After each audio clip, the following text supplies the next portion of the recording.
Hello. আমাকে কি এখন ক্লিয়ার শোনা যাচ্ছে? ওকে। জি, শোনা যাচ্ছে। আচ্ছা, আজকের ক্লাসটা হচ্ছে মূলত এই যে আন্তর্জাতিক বিষয়াবলীর প্রস্তুতি যারা শুরু করেছেন এবং চিন্তা করছেন যে এই প্রস্তুতিটা হচ্ছে আমরা মূলত কিভাবে নিতে পারি। আম, এবং আরেকটা জিনিস হচ্ছে যেটা সবচেয়ে গুরুত্বপূর্ণ, আন্তর্জাতিক বিষয়াবলীর প্রস্তুতি নিতে গিয়ে আমরা চিন্তা করি যে এখানে অ্যাকচুয়ালি আমরা এটা কিভাবে কভার করবো, এটা নিয়ে সবাই অনেক টেনশনে থাকে। সো আমি বলবো যে আপনারা যারা আন্তর্জাতিক প্রস্তুতি মাত্র শুরু করছেন এবং এই যে অথৈ সাগরের মধ্যে আছেন তাদের সাথে আমি আজকে মূলত এই কনভারসেশনটা করব, বা আন্তর্জাতিক প্রস্তুতির স্ট্র্যাটেজি শেয়ার বলতে যেটা বোঝায় এই জিনিসটাই হচ্ছে আমরা আজকে মূলত করব। তাহলে চলুন শুরু করা যাক। প্রথমত আমরা দেখি যে আন্তর্জাতিক বিষয়গুলিতে আমাদের মার্কস কত। আমি কিন্তু এর আগেও বলেছি, আবারও বলছি, আমরা কোনো একটা সাবজেক্টে যত মার্কস আমাদের জন্য বরাদ্দ থাকবে আমরা ওই সাবজেক্টকে আসলে ওই পরিমাণ সময় তার জন্য আমরা হচ্ছে বরাদ্দ করব। আমাদের আন্তর্জাতিক বিষয়াবলীর টোটাল মার্কস হচ্ছে 20। আমাদের এখানে 5টা চ্যাপ্টার আছে এবং প্রতিটা চ্যাপ্টার থেকে মোটামুটি চারটা করে কোয়েশ্চেন আসে, 4 5 20 হচ্ছে আমাদের টোটাল মার্কস। তো এই যে 5টা চ্যাপ্টার বললাম, 5টা চ্যাপ্টার থেকে 4টা করে কোয়েশ্চেন আসে বললাম, এই জিনিসগুলো আমি জানি না আপনারা জানেন কিনা, অলরেডি সিলেবাস অ্যানালাইসিস করেছেন কিনা। যদি না করে থাকেন তাহলে আমরা প্রথমে হচ্ছে এই সিলেবাস অ্যানালাইসিসটাতে একটু চলে যাব। ঠিক আছে? আচ্ছা, এই যে সিলেবাস অ্যানালাইসিসটা আমরা করব, এটা হচ্ছে আমরা অন্য একটা স্লাইডে যাই। আচ্ছা, এখানে হচ্ছে আমাদের সিলেবাস অ্যানালাইসিসটা মোটামুটি আছে। আহ প্রথমত হচ্ছে বৈশ্বিক ইতিহাস, আম, আঞ্চলিক ও আন্তর্জাতিক ব্যবস্থা, ভূরাজনীতি। এই যে বৈশ্বিক ইতিহাস, এটা আমি আপনাদেরকে একটু বুঝিয়ে বলি। বৈশ্বিক ইতিহাসের দুইটা অংশ, একটা হচ্ছে বিশ্ব সভ্যতা, অর্থাৎ প্রাচীন যে সভ্যতাটা, ঠিক আছে, প্রাচীন বিশ্ব সভ্যতা, এটা আপনাদেরকে মোটামুটি একটা প্রাচীন যুগে কি ছিল এটার একটা আইডিয়া দিবে। এবং সেখান থেকে এসে প্রথম ও দ্বিতীয় বিশ্বযুদ্ধ, এইখানের একটা আইডিয়া পর্যন্ত হচ্ছে আপনাদের প্রথম বৈশ্বিক ইতিহাস। ঠিক আছে?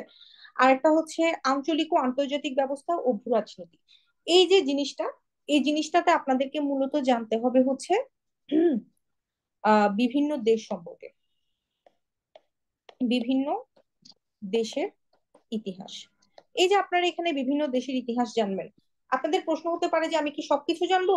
না, আমরা হচ্ছে জানবো হচ্ছে যেমন হচ্ছে রাজনৈতিক দল, ঠিক আছে, তারপর আমরা জানবো হচ্ছে আম, সেখানকার যদি কোনো যুদ্ধ থাকে, তারপর হচ্ছে যদি কোনো উম সরকার পরিবর্তন থাকে, তারপর হচ্ছে যদি কোনো সম্মেলন থাকে, বা তারপর হচ্ছে কোনো জোট থাকে, ঠিক আছে, তারপর হচ্ছে সেখানকার হচ্ছে দেশ পরিচিতি, মূলত দেশ পরিচিতি।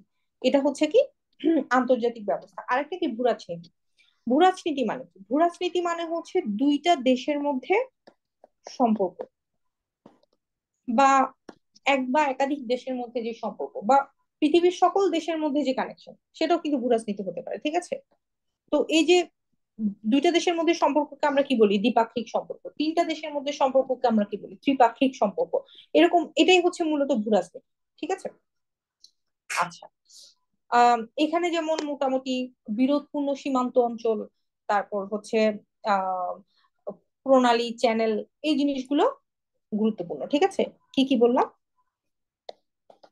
বিরোধপূর্ণ সীমান্ত, তারপর হচ্ছে প্রণালী, হুম, তারপরে এই যে নদী, চ্যানেল, এগুলো সবই গুরুত্বপূর্ণ। আমরা রিসেন্টলি শুনলাম না যে পানামা খাল হচ্ছে যে কে কন্ট্রোল করতেছে, সেটার জন্য ট্রাম্প হচ্ছে যে খুবই সিরিয়াস হয়ে গেছে।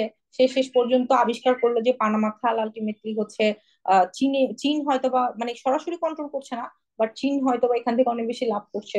দ্যাটস ওয়াই সে পানামা খালকে দখল করবে, এরকম একটা হুমকিও হচ্ছে দিয়ে ফেলছে। তো এগুলো সবই আলটিমেটলি ভূ রাজনীতির অংশ। আচ্ছা, এবার চলে আসি হচ্ছে আন্তর্জাতিক নিরাপত্তা বলতে আমরা কি বুঝি। তো আমরা বুঝলাম যে বিভিন্ন দেশের যেটা ইতিহাস, সেটা রাজনৈতিক হতে পারে, সামাজিক হতে পারে, অর্থনৈতিক হতে পারে, সেটা হচ্ছে আন্তর্জাতিক ব্যবস্থা। আন্তর্জাতিক রাজনীতিটা কি? দুইটা দুইটা দেশের মধ্যে যে কানেকশন, তারা জোট গঠন করতে পারে, তাদের মধ্যে সীমান্ত অঞ্চলে বিরোধ থাকতে পারে, হ্যাঁ, প্রণালী, নদী, এগুলো নিয়ে বিরোধ থাকতে পারে, এটা হচ্ছে কি ভূরাজনীতি। আর আন্তর্জাতিক নিরাপত্তাটা তাহলে কি? আন্তর্জাতিক নিরাপত্তাটা আপনি চিন্তা করবেন যে সাপোজ দুইটা দেশের মধ্যে তো যুদ্ধ লেগে যেতে পারে, দুইটা দেশের মধ্যে তো সম্পর্ক খারাপ হতে পারে।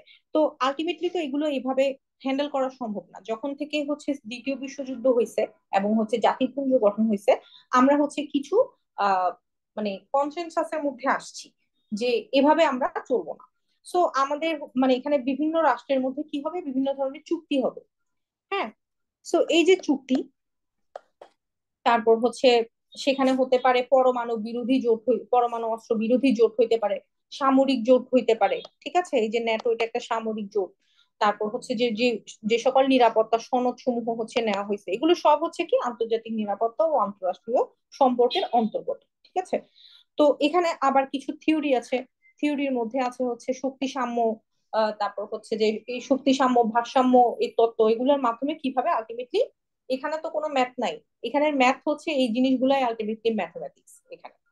আচ্ছা, সাম্প্রতিক বিষয়াবলী আপনারা সবাই বুঝতেছেন, পরিবেশগত ইস্যু আপনারা বুঝতেছেন। পরিবেশগত ইস্যু হচ্ছে সেই আহ একটা হচ্ছে ওই যে রিও সম্মেলনের ফ্রেমওয়ার্ক থেকে আলটিমেটলি শুরু হয়েছে, সেখান থেকে শুরু হয়ে কপ, এবং সেখান থেকে আমরা মোটামুটি পরিবেশ নিয়ে, পরিবেশকে কি বলা যায়, মানে ন্যাচারাল ইয়াটাকে হচ্ছে আমরা যাতে সংরক্ষণ করতে পারি, সেটার সেটাকে গুরুত্ব দিয়ে পৃথিবীর সকল দেশ যে যে ধরনের সম্মেলন করতেছে, যে যে ধরনের ডিসিশন নিচ্ছে, সবগুলো মিলিয়ে আলটিমেটলি পরিবেশগত ইস্যু। তো রিসেন্টলি ইউএসএ তে হচ্ছে ডোনাল্ড ট্রাম্প আসছে, যে হচ্ছে যে পরিবেশগত ইস্যুতে যে মনোযোগ দেওয়া উচিত সেটাই বিশ্বাস করে না। সো নাই করতে পারে, বাট আমাদের দেশের জন্য ইটস ইম্পর্টেন্ট। ওকে, আন্তর্জাতিক সংগঠন সমূহ এবং বৈশ্বিক অর্থনৈতিক প্রতিষ্ঠান সমূহ, এটা বুঝতেই পারতেছেন, এটা হচ্ছে মোটামুটি আহ, মানে যে সংস্থা সমূহ, সংস্থাটাই হচ্ছে আমাদের এখানে মূলত আলোচিত হবে।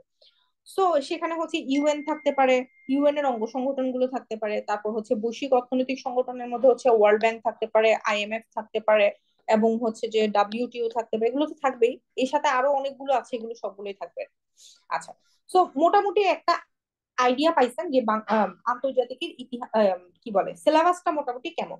এখন কথা হচ্ছে আপনারা যারা একদম প্রথমবারের মতো শুরু করবেন, আমি জানি না, আপনারা যদি আমাকে একটু রেসপন্স করেন তাহলে হয়তো বা আমি বুঝতে পারবো। আপনারা যারা একদম প্রথমবারের মতো শুরু করবেন, তাদের আন্তর্জাতিকের প্রস্তুতি বা তাদের আন্তর্জাতিক বিষয়ে তারা কি কি বুঝেছেন, আমাকে যদি একটু বলতেন। আনমিউট করে কথা বলতে পারেন, কোনো অসুবিধা নাই। ধরেন যে আপনি আন্তর্জাতিক প্রস্তুতি শুরু করেছেন এবং আন্তর্জাতিকের মোটামুটি মানে হচ্ছে প্রস্তুতিটা মোটামুটি হচ্ছে বুঝতে পারতেছেন, বা কোনো একটা ডিফিকাল্টিস ফেস হচ্ছে, যদি ফেস করে থাকেন আমাকে বলতে পারেন।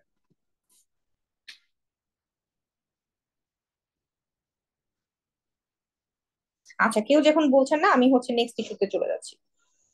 নেক্সট ইস্যু আমরা যেটা দেখবো, আমরা মোটামুটি সিলেবাসটা বুঝতে পারলাম, কিন্তু কাহিনী হচ্ছে এখানে, মূলত কাহিনী হচ্ছে আপনার কাছে মনে হতে পারে যে এই জিনিসগুলো তো আমার জন্য একদম নতুন। আম, আমি তো অ্যাকচুয়ালি বুঝতেছি না যে কোথা থেকে শুরু করলে আমার মাথায় জিনিসগুলো ঢুকবে। বিশ্বাস করেন, আমার জন্য জিনিসটা একদম সেম ছিল, আমার কাছে মনে হতো যে কোথা থেকে শুরু করলে আসলে জিনিসটা আমার মাথায় ঢুকবে। তো আমি আপনাদেরকে আন্তর্জাতিকের প্রস্তুতি নিয়ে দুইটা জিনিস বলবো। একটা হচ্ছে আপনি এখানে যদি অনেক বেশি কিছু পড়েন, আপনার এখানে পড়ার কোনোদিন শেষ হবে না। আন্তর্জাতিক বিষয় হলে এমন একটা বিষয় যেটা কোনোদিন পড়া শেষ হয় না। মানচিত্র, বিশেষ করে প্রণালী বুঝতে পারছি না। আচ্ছা, মানচিত্র প্রণালী এটা বোঝা খুবই সহজ, এটা আমি আপনাদেরকে দেখাই দিব। এটা হচ্ছে আপনাদেরকে ম্যাপটা দেখে এবং হচ্ছে বিভিন্ন ওয়ার্ড একটু মাথায় ঢুকিয়ে ম্যাপের মাধ্যমে হচ্ছে আপনাদেরকে এটা মনে রাখতে হবে। আপনি যখন একটা চিত্র দেখে জিনিসটা মাথায় রাখবেন, দেখবেন যে আপনার এটা বেটার মনে থাকে। কেন বলবো, কারণ হচ্ছে সাপোজ আপনি কিন্তু একটা মানুষের নাম মনে রাখতে পারেন না অনেক সময়, বাট চেহারাটা কিন্তু দেখলে আপনি তার নামটা হচ্ছে মোটামুটি স্মরণ করতে পারেন। এটা কেন জানেন? কারণ হচ্ছে আমরা বিভিন্ন ভাবে হচ্ছে ইনফরমেশন আমাদের মধ্যে আসে। একটা হচ্ছে চোখে দেখার মাধ্যমে, একটা হচ্ছে কানে শোনার মাধ্যমে। হ্যাঁ, তো এই যে চোখে দেখার মাধ্যমে আমাদের মধ্যে যে ইনফরমেশনটা, সেটা সবচেয়ে বেশি সময় থাকে আমাদের মধ্যে। দ্যাটস ওয়াই আমি আপনাদেরকে বলতেছি, আপনারা যখন ম্যাপ দেখে প্রণালীটার অবস্থান কোথায়, কোন দুইটা মহাসাগরকে সে যুক্ত করছে, কোন দুইটা মহাদেশের মধ্যে সে আছে, এই জিনিসটা যখন আপনি একবার চোখে দেখে মাথায় ঢুকাবেন, তখন দেখবেন যেটা আপনার বেটার মনে থাকবে। আমার নিজেরও অনেক কিছু আমি ভুলে গেছি, বাট হঠাৎ করে প্রশ্ন মানে চারটা অপশনের মধ্যে যখন চুজ করতে দিবে, তখন আমি বলতে পারবো। আপনাদের কিন্তু ওই প্রিপারেশনটাই মূলত লাগবে। আচ্ছা, আমি জানি না অ্যাকচুয়ালি লাইভ কি হচ্ছে কিনা, আমি একটু একটু দেখি। হচ্ছে তাই না? আচ্ছা, ওকে। এবার আমি চলে আসি যে আন্তর্জাতিক বিষয়াবলীর প্রস্তুতি যখন আপনি নিবেন তখন আপনি দুইটার অপশনের মধ্যে ডিলেমার মধ্যে পড়বেন। আমি বলি একটা হচ্ছে আপনার এখানে পড়ার কোনো শেষ নাই, ঠিক আছে, এখানে হচ্ছে অগণিত পড়া আছে, আমি বলতেছি এখানে অগণিত পড়া আছে, এখানে অগণিত ভিডিওস আপনি দেখতে পারবেন, ইউটিউবে আপনি অগণিত ভিডিওস দেখতে পারবেন। হ্যাঁ, এগুলো কোনো শেষ হবে না, কিন্তু কথা হচ্ছে আপনি যদি সারাদিন এগুলো দেখেন তাহলে আপনার মাথাও জ্যাম প্যাকড হয়ে যাবে। হ্যাঁ, একটা সময় গিয়ে আপনার কাছে হচ্ছে বিষয়টা খুবই পেইনফুল লাগবে এবং আপনার দেখা যাবে যে সময় শেষ হয়ে গেছে, বাট আপনার প্রিলি পরীক্ষা এসে গেছে, সিলেবাস শেষ হয় না। আবার আপনি যদি অনেক কিছু না দেখেন, না জানেন, তাহলে কিন্তু আপনার মধ্যে পড়াশোনার যে একটা ইন্টারেস্ট, এই যে আন্তর্জাতিক বিষয়াবলী, বাংলাদেশ বিষয়াবলী, এগুলো তো অ্যাকচুয়ালি নর্মালি পড়তে গেলে খুবই বোরিং একটা বিষয়, কিন্তু আপনাকে যদি ইন্টারেস্টটা গ্রো করতে হয় আপনাকে কিন্তু একটা সার্টেন লেভেলে পড়তে হবে। তো এই দুইটা জিনিসে আপনাকে একটা অপটিমাইজেশনে আসতে হবে। একটা হচ্ছে আপনাকে একটা সার্টেন লেভেল পর্যন্ত হচ্ছে পড়তে হবে, ইউটিউবে ভিডিও দেখতে হবে বা একটা সার্টেন জিনিসে স্টাডি করতে হবে। আবার আপনাকে আবার কিন্তু আপনাকে কি হইতে হবে, আপনাকে প্রিলি পাস করতে হলে আপনাকে হইতে হবে Jekyll of all trade. Jekyll of all trade, আমি জানি না জ্যাকেল বানান ঠিক আছে কিনা। আর আপনি যদি হচ্ছে কি হন, একটা বিষয়ে পণ্ডিত হন তাহলে কি হবে, ওই বিষয়ে আপনি অবশ্যই পণ্ডিত হইতে পারবেন, বাট প্রিলি পাস আপনার হবে না। আপনাকে জ্যাকেল অফ অল ট্রেড হইতে হবে, তাহলে আপনি প্রিলি পাস করতে পারবেন। দ্যাটস ওয়াই আপনি আন্তর্জাতিক নিয়ে পড়া শুরু করলে যেহেতু পড়া শেষ হবে না, সেটার একটা সার্টেন অ্যামাউন্টে আপনি পড়বেন, এবং সেই অপটিমাম লেভেলটা নিয়ে আমরা আজকে শেষ পর্যন্ত আলোচনা করব। আর যেহেতু আপনাকে হচ্ছে সবগুলো টপিকে একটু একটু করে টাচ করতে হবে, সেজন্য আপনি খুব বেশি পড়বেন না, কতটুকু পড়বেন সেটা নিয়েও আমরা আলোচনা করবো। আচ্ছা, এখন চলে আসি নেক্সট টপিকে। এই প্রশ্ন অ্যানালাইসিসটা এখানের জন্য গুরুত্বপূর্ণ না, এটা অন্য একটা টপিকে। আমরা এখন চলে আসি একটু স্ট্র্যাটেজি শেয়ার। আচ্ছা, আমরা একটু দেখি যে বিগত বছরে আসলে কি ধরনের প্রশ্ন আসছে। 46তমটা এখানে নাই, এখানে 45 পর্যন্ত আছে। আমরা দেখতে পাচ্ছি যে এই যে প্রাচীন সভ্যতা, এখান থেকে মোটামুটি প্রশ্ন চলে আসে, একটা বা দুইটা আসে। তাহলে অবশ্যই আমাদেরকে প্রাচীন সভ্যতাটা কি করতে হবে, ভালো করে পড়তে হবে, এবং যে অংশগুলো গুরুত্বপূর্ণ সেটাকে ভালো করে পড়তে হবে। আচ্ছা, আরেকটা জিনিস আমরা দেখলাম যে এশিয়া মহাদেশ থেকে প্রশ্ন আসছে। দেখেন গতবার কিন্তু ইউরোপ থেকে প্রশ্ন, মানে সরি, 45-এ ইউরোপ থেকে প্রশ্ন আসে না, 46-এ আসছে কিনা আমি জানি না, দেখতে হবে আমাকে। But this time America, Europe, Asia, এই তিনটা কিন্তু খুবই গুরুত্বপূর্ণ। Also also the middle east, এই চারটা এবারের জন্য খুবই গুরুত্বপূর্ণ, কারণ আপনি দেখতেছেন যে রিসেন্ট যে ঘটনাগুলা, রিসেন্টলি কি কি ঘটনা ঘটতেছে। রিসেন্টলি হচ্ছে ইউএসএ ইলেকশন, খুবই গুরুত্বপূর্ণ, ঠিক আছে। তারপর হচ্ছে আহ আমাদের সাথে অন্যান্য দেশের যে সম্পর্ক, বিডি ভার্সেস ইন্ডিয়া হইতে পারে, চায়না হইতে পারে, ইউএসএ হইতে পারে, ইউরোপ হইতে পারে, আমাদের জন্য কিন্তু এখন এগুলো সবগুলো গুরুত্বপূর্ণ। আম, আবার হচ্ছে এই যে টার্কি, টার্কিও কিন্তু আমাদের জন্য ইম্পর্টেন্ট। আমাদের জন্য কিন্তু এখন সাউথ এশিয়া অনেক বেশি ইম্পর্টেন্ট, ঠিক আছে। সার্ক, তারপর হচ্ছে আহ সো এই যে আমাদের জন্য যে ইম্পর্টেন্ট টেরিটরিটা, এর মধ্যে আমরা কিন্তু ইম্পর্টেন্ট কোয়েশ্চেন কোনগুলো বা ইম্পর্টেন্ট টপিক কোনগুলো সেটা ফাইন্ড আউট করে ফেলতে পারবো। ইউএসএ ইলেকশন গেল, এরপর হচ্ছে ইউরোপ। ইউরোপ কেন ইম্পর্টেন্ট, কারণ সেখানে এই যে রাশিয়া ইউক্রেন ওয়ার, সেটা কিন্তু এখন মোটামুটি কি হবে, একটা একটা একটা আহ, মানে ইদার সে শেষ হবে অথবা সিজ ফায়ার হবে বা কিছু একটা হবে। So that is important. And Europe is divided.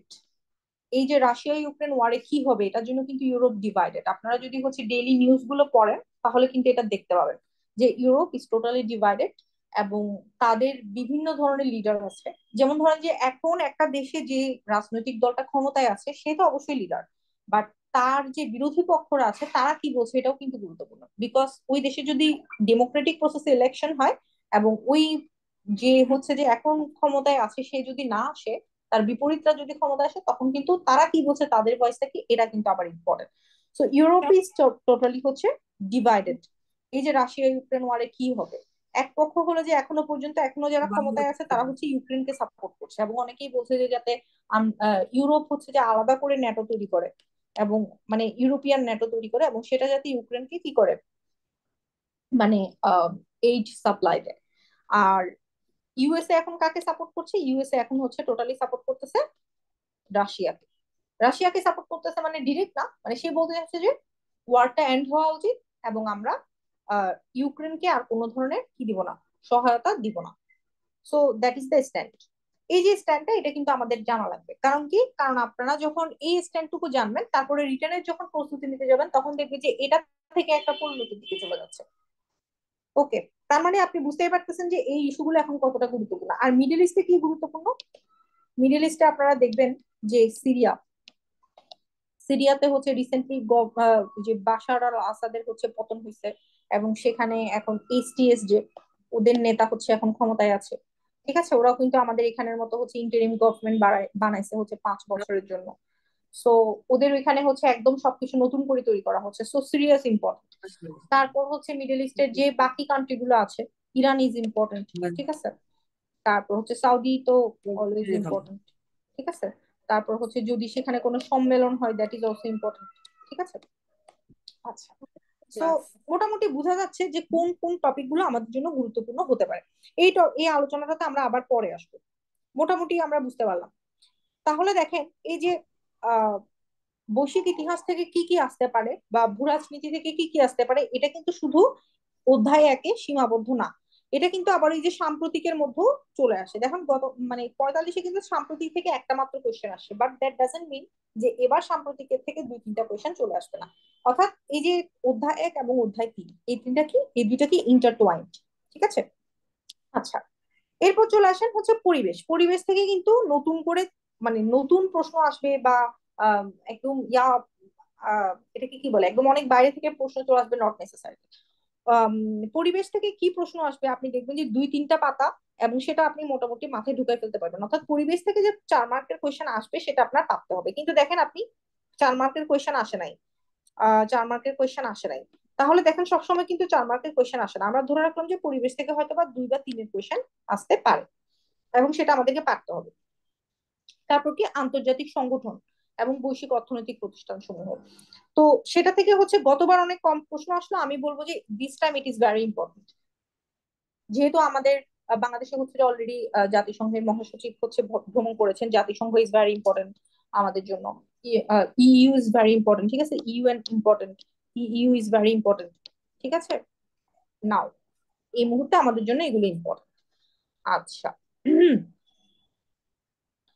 আর এরপর সাথে আছে হচ্ছে যে এই যে বিশ্ব ব্যাংক, আইএমএফ, এগুলো হচ্ছে আমাদেরকে বেসিকটা অবশ্যই জানতে হবে এবং রিসেন্ট ঘটনা জানতে হবে, তাহলে আমাদের মোটামুটি কি হবে, আন্তর্জাতিক একটা কমন পড়ে যাবে। এখন কথা হতে পারে আপনাদের, প্রথমত আমি কই থেকে শুরু করব। আমি বলবো যে আপনারা বৈশ্বিক ইতিহাস থেকে শুরু করেন, অর্থাৎ বিভিন্ন দেশের ইতিহাস থেকে শুরু করেন। আহ আপনারা যারা হচ্ছে বই পড়তে চান, আমি একটু লিখে দিই এখানে। প্রশ্ন থাকে যে কিভাবে শুরু করব, এই যে কিভাবে শুরু করব এটার আনসার আমি একটু দিই। প্রথমত আমি বলবো হচ্ছে আহ প্রাচীন সভ্যতা, এটা হচ্ছে রিডিং দিবেন, এটা হচ্ছে রিডিং দিবেন। মোটামুটি যতটুকু মাথায় ঢুকলো, একটু নিজেদেরকে হচ্ছে মিউট রাখেন, হ্যাঁ, না হলে আমি কথা বলতেছি, দেখা যাবে যে আপনাদের কথা এখানে চলে আসবে।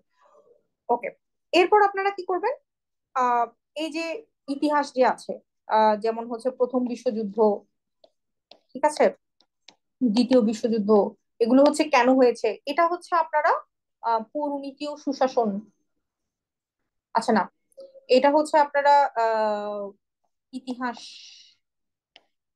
দ্বিতীয় পত্র, এটা কি আহ একাদশ দ্বাদশ শ্রেণীর যে ইতিহাস দ্বিতীয় পত্র বইটা আছে সেখানে পাবেন, সেখান থেকে পড়তে পারেন।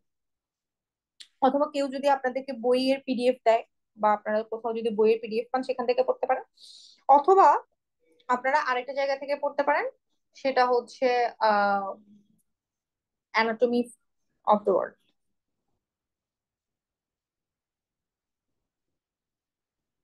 যে মিরাজ গাজীর যে বইটা, মিরাজ মিয়ার যে বইটা, sorry, anatomy of the world, এইখান থেকে পড়তে পারেন ইতিহাসটা জানার জন্য। ঠিক আছে, এখান থেকে কি জানবো আমরা, ইতিহাস বা ঘটনাটা জানবো। এটা কেন জানবো, কারণ প্রথমত আপনি এখানে এটা পড়ার মাধ্যমে পড়াশোনার প্রতি একটা ইন্টারেস্ট খুঁজে বের করতে পারবেন। আর একটা হচ্ছে এটা যখন আপনি পড়তে থাকবেন আপনার দেখা যাবে যে আপনার কিন্তু ডেইলি 5 থেকে 6 ঘন্টা একটু পড়তে হবে। এই যে ডেইলি 5 থেকে 6 ঘন্টা পড়বেন, ডেইলি 5 থেকে 6 ঘন্টা কি আপনি হচ্ছে পড়াশোনা মুখস্থ করতে পারবেন না। আপনার এখানে একটা রিক্রিয়েশন দরকার, বাট দ্যাট ডাজন্ট মিন যে আপনি ফেসবুকে ঢুকে রিক্রিয়েশন করবেন। আপনাকে রিক্রিয়েশন করতে হবে উইথ পড়ালেখা। এই যে পড়ালেখার সাথে রিক্রিয়েশন, এটা কিভাবে সম্ভব? হ্যাঁ, এটা বুঝাই দিব, সমস্যা নেই। চুক্তি, কনভেনশন, সম্মেলন। হ্যাঁ, ওকে, এটা বোঝানো হবে। আচ্ছা, একটু রাত হয়ে যাবে, হ্যাঁ, 11টা 14 বাজে অলরেডি, আমাদের মনে হয় 12টা বেজে যাবে। আম, প্রথমত আপনাকে হচ্ছে এই যে 5-6 ঘন্টা পড়তে হবে, আমি বলবো যে আপনারা ফেসবুকটা একটু কমায় দেন। ফেসবুকে হচ্ছে 30 মিনিট হাইয়েস্ট। আপনারা এই যে রিক্রিয়েশনের জন্য আপনারা কি করবেন, আপনারা দরকার হলে মিরাজ মিয়ার বই পড়বেন ফর রিক্রিয়েশন। একদম ভুল করেও রিক্রিয়েশনের জন্য আপনারা হচ্ছে যে ফেসবুকে ঢুকে যাবেন না। এটা হচ্ছে একদম ওয়ার্স্ট একটা আইডিয়া। ঠিক আছে, আপনারা দরকার হলে রিক্রিয়েশনের জন্য হচ্ছে বিভিন্ন ভিডিওস দেখেন। এই যে বিভিন্ন ধরনের হচ্ছে আপনার ইয়া আছে, চ্যানেল আছে। আপনারা হচ্ছে ইউপিএসসি চ্যানেল দেখতে পারেন, ইউপিএসসি প্রিপারেশনের চ্যানেল দেখতে পারেন। অথবা আপনারা চাইলে হচ্ছে আহ আহ, লাবিব রাহাদের গুলো দেখতে পারেন। Labib Rahad is good. So মানে ইতিহাস নিয়ে সে বেশ ভালোই হচ্ছে কন্টেন্ট বানাইছে, দেখতে পারেন। কিন্তু আপনারা যদি এটা করেন, ফেসবুকে ঢুকে যান, ফেসবুকে বিভিন্ন মানুষ বিভিন্ন কিছু লিখতেছে, এগুলোর পিছনে যদি হারায় যান, তাহলে দেখা যাবে যে আপনাদের ঘন্টার পর ঘন্টা, হাজার হাজার ঘন্টা চলে যাচ্ছে, কিন্তু আপনাদের মাথায় কোনো পড়া ঢুকতেছে না, বা কোনো আলটিমেট গোল অ্যাচিভ হচ্ছে না, দিনের পড়া দিনে শেষ হচ্ছে না। সো এটা একদম করবেন না। রিক্রিয়েশনের জন্য দরকার হলে আপনারা এই ধরনের বইগুলো পড়বেন, মানে ইনফরমেটিভ বইগুলো পড়বেন, ঠিক আছে? আচ্ছা, তৃতীয়ত আমি কি বলবো, তৃতীয়ত বলবো হচ্ছে এই যে যে আপনারা হচ্ছে বিভিন্ন দেশের ইতিহাস, দেশের যে ইতিহাস পড়বেন, এটা পড়ার সময় আপনারা হচ্ছে কি কই থেকে পড়বেন, বেসিক ভিউ থেকে সাপোজ পড়লেন, ঠিক আছে? এই যে বেসিক ভিউ থেকে পড়বেন, এটা থেকে পড়ার সাথে সাথে আপনারা হচ্ছে একটু ইন্টারনেটে সার্চ করবেন বিভিন্ন দেশের মধ্যে দ্বিপাক্ষিক সম্পর্ক কি। এটা হচ্ছে আপনারা চ্যাট জিপিটি কে এখানে খুবই ভালো ইউজ করতে পারেন। আপনারা চ্যাট জিপিটি কে হচ্ছে সরাসরি প্রশ্ন করবেন যে ইউএসএ ভার্সেস বাংলাদেশের দ্বিপাক্ষিক সম্পর্ক কি, ইউএসএ ভার্সেস চায়নার দ্বিপাক্ষিক সম্পর্ক কি। সে তখন দেখবেন যে অনেকগুলো পয়েন্ট এনে দিবে, পয়েন্টের মধ্যে আলোচনা করবে। এখানে চ্যাট জিপিটি কে আপনারা এখানে ম্যাক্সিমাম ইউটিলাইজ করতে পারবেন, বিভিন্ন দেশের ইতিহাস, বিভিন্ন দেশের রাজনৈতিক ইতিহাস, অর্থনৈতিক ইতিহাস, হ্যাঁ, এই যে বিভিন্ন যেমন সরকার পরিবর্তন ঘটলো সেটার ইতিহাস, হ্যাঁ, এগুলো আপনারা সরাসরি চ্যাট জিপিটি কে প্রশ্ন করে সে আপনাদেরকে মোটামুটি একটা আনসার দিবে। আপনারা হচ্ছে এগুলো বেসিক ভিউ থেকে করবেন। আচ্ছা, আরেকটা কি, আরেকটা হচ্ছে পরিবেশ রিলেটেড। সেখানে তো ধরেন যে চুক্তি এগুলো থাকবে, সম্মেলন থাকবে, এগুলো আপনারা কি করবেন, চার্ট বানাবেন। চার্ট বানাবেন, নিজেরা একটু করে চার্ট বানাবেন। তারপর হচ্ছে যে বিভিন্ন দিবস, এটার জন্য হচ্ছে যে চার্ট বানাবেন গুরুত্বপূর্ণ গুলো। তাহলে দেখবেন মনে থাকতেছে। আরেকটা কি, রিসেন্ট। রিসেন্ট নিয়ে একদমই মাথা নষ্ট করার কোনো দরকার নেই। রিসেন্ট কি করব, আমরা কিছু সাজেশন দিব। এই সাজেশন এবং হলো যে আপনার ফেব্রুয়ারির পরের রিসেন্ট দেখার আর দরকার নেই, কারণ এই সময় আপনার কি হয়েছে, সার্কুলারটা হয়ে গেছে। সো এই আলোচনা থেকে আমরা মোটামুটি বুঝতে পারতেছি যে আমরা কই থেকে পড়া শুরু করে কই গিয়ে শেষ করতে পারবো। এই পরিবেশটা চাইলে আপনি আগেও পড়ে রাখতে পারেন, পরেও পড়তে পারেন, বাট আমি বলবো যে এভাবে সিরিয়ালি পড়েন। এভাবে সিরিয়ালি পড়লে আপনাদের মোটামুটি একটা কি হবে, মাথায় একটা আইডিয়া হয়ে যাবে। আচ্ছা, তাহলে তো এটা আর লাগছে না। এটা যেহেতু আর লাগছে না, আমি এখানে একটু আপনাদেরকে ম্যাপটা দেখাই। ইন্টারন্যাশনাল প্রিপারেশনের জন্য map is very important. Very important কেন, আপনারা যখন কোনো একটা প্রণালী পড়বেন, আপনারা চেষ্টা করবেন যে ওই প্রণালীটার অবস্থান কোথায় সেটা দেখে এরপর হচ্ছে পড়ার। আপনারা যখন হচ্ছে ভূরাজনীতি পড়বেন, আপনারা প্রত্যেকটা দেশের অবস্থান কোথায়, প্রত্যেকটা দেশের অবস্থান কোথায়, প্রত্যেকটা দেশের অবস্থান কোথায়, ঠিক আছে, তারপর হচ্ছে ভূরাজনীতিটা পড়বেন। এটা যদি না করেন তাহলে যেটা হবে, আপনি মোটামুটি আহ মানে বেশিরভাগ জিনিসে আপনি পড়তেছেন, কিন্তু আপনি অ্যাকচুয়ালি জিনিসটা আত্মস্থ করতে পারবেন না। আন্তর্জাতিক ম্যাপ ইজ ভেরি ইম্পর্টেন্ট। কার কোথায় লোকেশন, কার নেইবারকে, that is the most important thing here. আচ্ছা, এবার হচ্ছে আমরা আজকের যেটা টপিক সেটাতে একটু চলে যাই। কারো যদি এর মধ্যে কোনো প্রশ্ন থাকে প্রশ্ন করতে পারেন। আচ্ছা, আমরা আজকের টপিকে চলে যাই। আজকের টপিক আমাদের মূলত ছিল হচ্ছে আহ প্রথম টপিকটা আজকে আমাদের ছিল না, আমি বলি।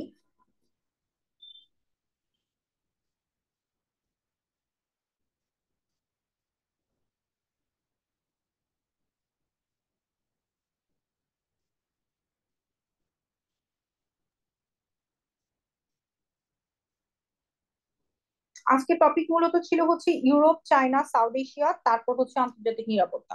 আচ্ছা, এই যে প্রাচীন সভ্যতা সমূহ, আমি জানি এটা আপনারা অলরেডি বিভিন্ন কোচিং এ দেখে আসছেন বা পড়ছেন, এটা নিয়ে আমি আর খুব বেশি কথা বলবো না। হ্যাঁ, প্রাচীন সভ্যতা সমূহের বিষয়টা যেটা, সেটা হচ্ছে আপনারা এটা একটু রিডিং দিবেন। আমি বলবো রিডিং দিবেন, এবং রিডিং দেওয়ার পর বিভিন্ন সভ্যতা রিলেটেড, এই যেমন মেসোপটেমিয়া, মেসোপটেমিয়াকে বলা হয় হচ্ছে সবার প্রাচীন সভ্যতা। ওর বর্তমান অবস্থানটা কোথায়, বর্তমানে ও কোথায়, এটা সম্ভবত ইরাকে। এটা ফার্স্টে একটু দেখবেন ও কোথায় অবস্থান ছিল। এবং এরপর দেখবেন যে এটা থেকে কি কি আসছে। আপনি দেখবেন যে মেসোপটেমিয়া সভ্যতা থেকে হচ্ছে চারটা আসছে। এটা প্রথমে ছিল, তারপরে আসছে হচ্ছে মানে মেসোপটেমিয়া সভ্যতাকে হচ্ছে চারটা ভাগে ভাগ করা হয়েছে: সুমেরীয় সভ্যতা, তারপর হচ্ছে ব্যাবিলনীয়, তারপর হচ্ছে অ্যাসিরীয়, তারপরে সর্বশেষ সম্ভবত ক্যালদীয়। তো এই যে দেখবেন যে এদের মধ্যে একটা ক্রমবর্ধমান আকারে মানে একটু হচ্ছে কি হয়েছে, আপগ্রেডেশন হয়েছে। তো এটা আপনারা নিজেরা যখন একটা চার্ট করে পড়বেন, দেখবেন যে মাথায় চলে আসছে। এই জন্য আমি এটা নিয়ে আর খুব বেশি কথা বলবো না। প্রথমত আপনাকে দেখতে হবে এই সভ্যতাটার অবস্থান কোথায়, তারপর দেখতে হবে যে হচ্ছে বিভিন্ন টাইম লাইনে ও কি কি করছে, বা কে কখন হচ্ছে কি হয়েছে, মানে কিভাবে ও পরিবর্তনটা হয়েছে। তারপরে এই যে প্রাচীন মিশরীয় সভ্যতা, সিন্ধু সভ্যতাটা আমরা জানি কোথায়, তাই না? সিন্ধু নদের অববাহিকায় হচ্ছে গঠিত হয়েছিল। এটা হচ্ছে বর্তমানে কোথায়, ওই যে আফগানিস্তান, পাকিস্তান, ওই জায়গাটাতে হচ্ছে বর্তমানে সিন্ধু সভ্যতা। ওকে। তারপর হচ্ছে ফিনিশীয় সভ্যতা কোথায় অবস্থান, তারপর হচ্ছে তাদের উল্লেখযোগ্য অবদান কি। ঠিক আছে, তাদের উল্লেখযোগ্য অবদান কি, এটা হচ্ছে গুরুত্বপূর্ণ টপিক। তাদের অবস্থান কোথায়, উল্লেখযোগ্য অবদান কি। আরেকটা হচ্ছে আহ এই যে বর্ণমালা, বা হচ্ছে তাদের অর্জন, এগুলো আর কি ইম্পর্টেন্ট। সো এগুলা নিয়ে আমি আর খুব বেশি কথা বললাম না। আমি আরেকটা কি বললাম, এটাতে আপনাদেরকে কি করতে হবে, আপনাদেরকে হচ্ছে এটার একটা চার্ট বানাতে হবে। একটা ফুল চার্টের মধ্যে সবাই থাকবে, যে যে ইম্পর্টেন্ট টপিক গুলো আমি বললাম, যে তাদের হচ্ছে অবস্থান, তারপর হচ্ছে অবদান, তারপর হচ্ছে যে ওই সময় কি কি হচ্ছে পাওয়া যেত। ঠিক আছে, কি কি পাওয়া যেত, এই জিনিসগুলো সব একসাথে মিলে আপনারা কি করবেন, একটা চার্ট করবেন। আমার মনে হয় বেসিক ভিউতে এই চার্টটা আছে। তো ওই চার্টটা থেকে আপনারা মোটামুটি কি করতে পারবেন, মনে রাখতে পারবেন, এটা তেমন কিছুই না। আচ্ছা, এখন আমরা চলে আসি, অনেক সময় কিন্তু আননোন কিছু থেকেও প্রশ্ন চলে আসে, যেমন দেখবেন যে হচ্ছে ইনকা সভ্যতা, বা হচ্ছে মায়া সভ্যতা, এগুলো থেকেও কিন্তু অনেক সময় প্রশ্ন চলে আসে, দেখা যায় সবগুলো পড়তে হবে। আচ্ছা, এবার আমরা চলে আসি আমাদের আজকের টপিক যেটা ছিল, সেটা হচ্ছে ইউরোপ, চায়না, সাউথ এশিয়া। আচ্ছা, সাউথ এশিয়াটা আমরা ফার্স্টে দেখি। সাউথ এশিয়া বলতে আমরা কি বুঝি, বলেন তো আরেকবার, দেখি কেউ বলেন তো, সাউথ এশিয়া বলতে আমরা কি বুঝি, কোন কোন দেশকে নিয়ে সাউথ এশিয়া গঠিত, জানেন? মালদ্বীপ, তারপর হচ্ছে যে মায়ানমার মেবি, আর কয়েকটা দেশ আছে মনে হয়। হুম হুম, এই যে পাকিস্তান, আফগানিস্তান, পাকিস্তান, ইন্ডিয়া, নেপাল, ভুটান, বাংলাদেশ, মায়ানমার, শ্রীলঙ্কা, মালদ্বীপ। মায়ানমার সম্ভবত নাই। মায়ানমার হচ্ছে মায়ানমার। দক্ষিণ পূর্ব এশিয়া। সাউথ এশিয়া বা দক্ষিণ এশিয়াতে হচ্ছে যে এই এরা। আচ্ছা, শ্রীলঙ্কাও আছে, এই যে মালদ্বীপসও আছে। সো সাউথ এশিয়া, আর ছিল হচ্ছে চায়না, আর ছিল হচ্ছে ইউরোপ। সো এই যে আমি আজকের মানে হচ্ছে টপিকটা রাখলাম, আজকের টপিকটা আমি প্রথমত রাখছি হচ্ছে এশিয়া নিয়ে কথা বলার জন্য, তারপর হচ্ছে ইউরোপ নিয়ে কথা বলার জন্য, এবং এশিয়া নিয়ে যখন আমি কথা বলবো তখন হচ্ছে যে দুইটা এখানে যে মেজর পাওয়ার হওয়ার চেষ্টা করতেছে, তাদের মধ্যে যে টেনশনটা, অর্থাৎ চায়না এবং ইন্ডিয়ার মধ্যে যে টেনশনটা, সেখান থেকে হলো যে আমাদেরকে মোটামুটি কোথায় কোথায় হচ্ছে ফোকাস করতে হবে, এটা নিয়ে কথা বলার জন্য। আচ্ছা, প্রথমে যখন এশিয়া মহাদেশে চলে আসলাম, প্রথমে আমরা এশিয়া নিয়ে কথা বলি। হ্যাঁ, এখানে কিন্তু আপনি দেখবেন যে যখন বেসিক ভিউতে যাবেন, দেখবেন যে এখানে অনেক ইনফরমেশন, ইনফরমেশনের কোনো শেষ নাই। মানে হচ্ছে আম, কোন দেশের ভাষা কি, তারপর হচ্ছে এলাকা কত, মানুষ কত, এগুলো কোনো মুখস্থ করার কোনো দরকার নাই। আপনারা ডিরেক্ট হচ্ছে কিসে চলে যাবেন, ঘটনায় চলে যাবেন, যে ওই দেশের রাজনৈতিক অবস্থা কি, ওই দেশের অর্থনৈতিক অবস্থা কি, ওইখানে চলে যাবেন। আচ্ছা, যেমন এটা একটু গুরুত্বপূর্ণ, যে এখানে হচ্ছে কয়টা, ভৌগোলিক ভাবে এশিয়াকে হচ্ছে পাঁচটা অঞ্চলে বিভক্ত করা হয়েছে। একটা হচ্ছে দক্ষিণ এশিয়া, যে দক্ষিণ এশিয়া নিয়ে আমরা আজকে কথা বলছি, বাংলাদেশ হচ্ছে কি দক্ষিণ এশিয়ার অংশ। আচ্ছা, তারপর হচ্ছে কি দক্ষিণ পূর্ব এশিয়া, ওই যে বললাম মিয়ানমার, এটা কিন্তু দক্ষিণ পূর্ব এশিয়ার মধ্যে। তারপর হচ্ছে কি দূরপ্রাচ্য, মধ্য এশিয়া, মধ্য এশিয়া তো আমরা জানি মিডল ইস্ট। সরি, মধ্য এশিয়া হচ্ছে যে ওই যে কাজাকস্তান, উজবেকিস্তান, ওই যে ওই পাঁচটা। তারপর হচ্ছে মধ্যপ্রাচ্য কোনটা? মধ্যপ্রাচ্য হচ্ছে আপনার মিডল ইস্ট। মিডল ইস্ট তো হলো যে আরেকটা, মানে ওইখানে তো সবসময় গরম থাকে ঘটনা। ওকে, এই যে এখানে দেখা যাচ্ছে দূরপ্রাচ্য। দূরপ্রাচ্যের মধ্যে হলো যে আমাদের চীন, কোরিয়া, তারপর হচ্ছে জাপান, এগুলো হচ্ছে দূরপ্রাচ্যের মধ্যে পড়ে। মধ্য এশিয়া হলো যে রাশিয়া থেকে বের হয়ে যাওয়া যে এশিয়ার পাঁচটা দেশ, এগুলো হচ্ছে মধ্য এশিয়া। আর মধ্যপ্রাচ্য তো বুঝতে পারবো, আর দক্ষিণ এশিয়া তো আমরা। আর দক্ষিণ পূর্ব এশিয়া হলো যে এই যে এরা। ওকে, এই যে দক্ষিণ এশিয়া, আপনার হচ্ছে দক্ষিণ এশিয়ার মধ্যে কি জানতে হবে? আপনি যেটা করবেন সেটা হচ্ছে দক্ষিণ এশিয়া ইজ ভেরি ইম্পর্টেন্ট। দক্ষিণ এশিয়া ইজ ভেরি ইম্পর্টেন্ট। আপনি কি করবেন? বেসিক ভিউতে এই যে ভারত, তারপরে এই যে নেপাল, ভুটান, মালদ্বীপ, তারপর হচ্ছে পাকিস্তান, আফগানিস্তান, এগুলো নিয়ে যা যা ইনফরমেশন আছে একবার কি করবেন? রিডিং দিবেন। বাংলাদেশ, বাংলাদেশ তো আছে, বাংলাদেশ তো আর আন্তর্জাতিক টপিক না। কি করবেন? একবার হচ্ছে রিডিং দিবেন। কেন রিডিং দিবেন? কারণ আপনার এখানে কিন্তু সব ইনফরমেশন মুখস্থ করতে হবে নট নেসেসারিলি, বাট আপনি যখন রিডিং দিবেন আপনার হচ্ছে এই দেশগুলোর একটা বেসিক সম্পর্কে আপনাদের আইডিয়া হবে, যে কোন দেশের রাজনৈতিক অবস্থা কেমন, আহ কোন দেশের সরকার ব্যবস্থা কেমন, কোন দেশে বর্তমানের অর্থনৈতিক সিচুয়েশনটা কেমন, এগুলো নিয়ে আপনাদের একটা আইডিয়া হবে। দেখবেন যে আপনারা রিসেন্টলি পাকিস্তানে হচ্ছে কি হচ্ছে, ওখানে যে বেলুচিস্তান লিবারেশন আর্মি যারা, তারা যে এখন অ্যাক্টিভ হয়ে গেছে। তারপর হচ্ছে বর্তমানে আফগানিস্তানে কি হচ্ছে, তারপর হচ্ছে বর্তমানে ইন্ডিয়াতে কি হচ্ছে, বর্তমানে নেপালে কি হচ্ছে। ওখানে কিন্তু দেখবেন যে সবাই হচ্ছে অনেক আন্দোলন করতেছে যে ওদের এখনকার গভর্নমেন্টকে ওরা সরিয়ে আগে রাজাকে হচ্ছে ওরা নিয়ে আসতে চাচ্ছে। ভুটানে কি হচ্ছে, বাংলাদেশে কি হচ্ছে, মালদ্বীপসে কি হচ্ছে, শ্রীলঙ্কাতে কি হচ্ছে, দ্যাট ভেরি ইম্পর্টেন্ট। সব তো মুখস্থ করতে পারবেন না, আপনাকে যেটা করতে হবে সেটা হচ্ছে আহ একটা, মানে একটা জিস্ট আপনাকে ফার্স্টে নিতে হবে। আচ্ছা, সাপোজ আপনি ভারত নিয়ে পড়া শুরু করলেন, ভারত নিয়ে পড়া শুরু করলেন, আপনি হচ্ছে কি করলেন? একটু রিডিং দিলেন। আমি এখানে আপনাদেরকে ডিটেলে যাব না, কারণ আমি যদি পড়ানো শুরু করি তাহলে শেষ হবে না।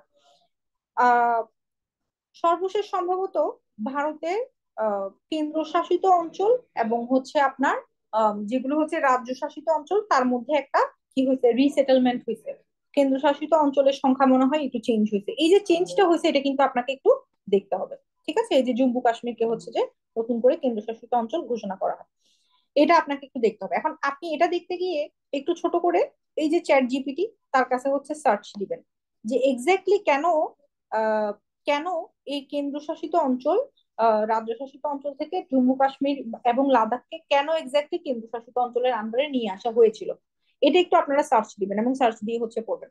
আপনারা যেটা করবেন, আপনারা হচ্ছে এটা আপনাদের জন্য হোমওয়ার্ক, কেন এই কাজটা করা হয় এবং এটার ফলে ফলাফল হিসেবে কি অর্জিত হয়, আপনারা এটার উপরে একটা রাইট আপ, সাপোজ এটা আপনারা এক পেজে লিখতে পারেন, আধা পেজও লিখতে পারেন, যেভাবেই পারেন আপনারা হচ্ছে এটা একটা হোমওয়ার্ক করে কি করবেন? আমাদের হোয়াটসঅ্যাপে আপলোড করবেন। আমি দেখি যে আপনাদের হচ্ছে ক্রিটিক্যাল অ্যানালাইসিসটা কেমন। মানে আপনারা তো অনেক কিছুই পড়বেন, বাট আমি যে দেখতে চাচ্ছি যে আপনারা ক্রিটিক্যাল অ্যানালাইসিস করে পড়ছেন কিনা। ঠিক আছে? আচ্ছা, তাহলে আমি কি বললাম? হোমওয়ার্ক কি?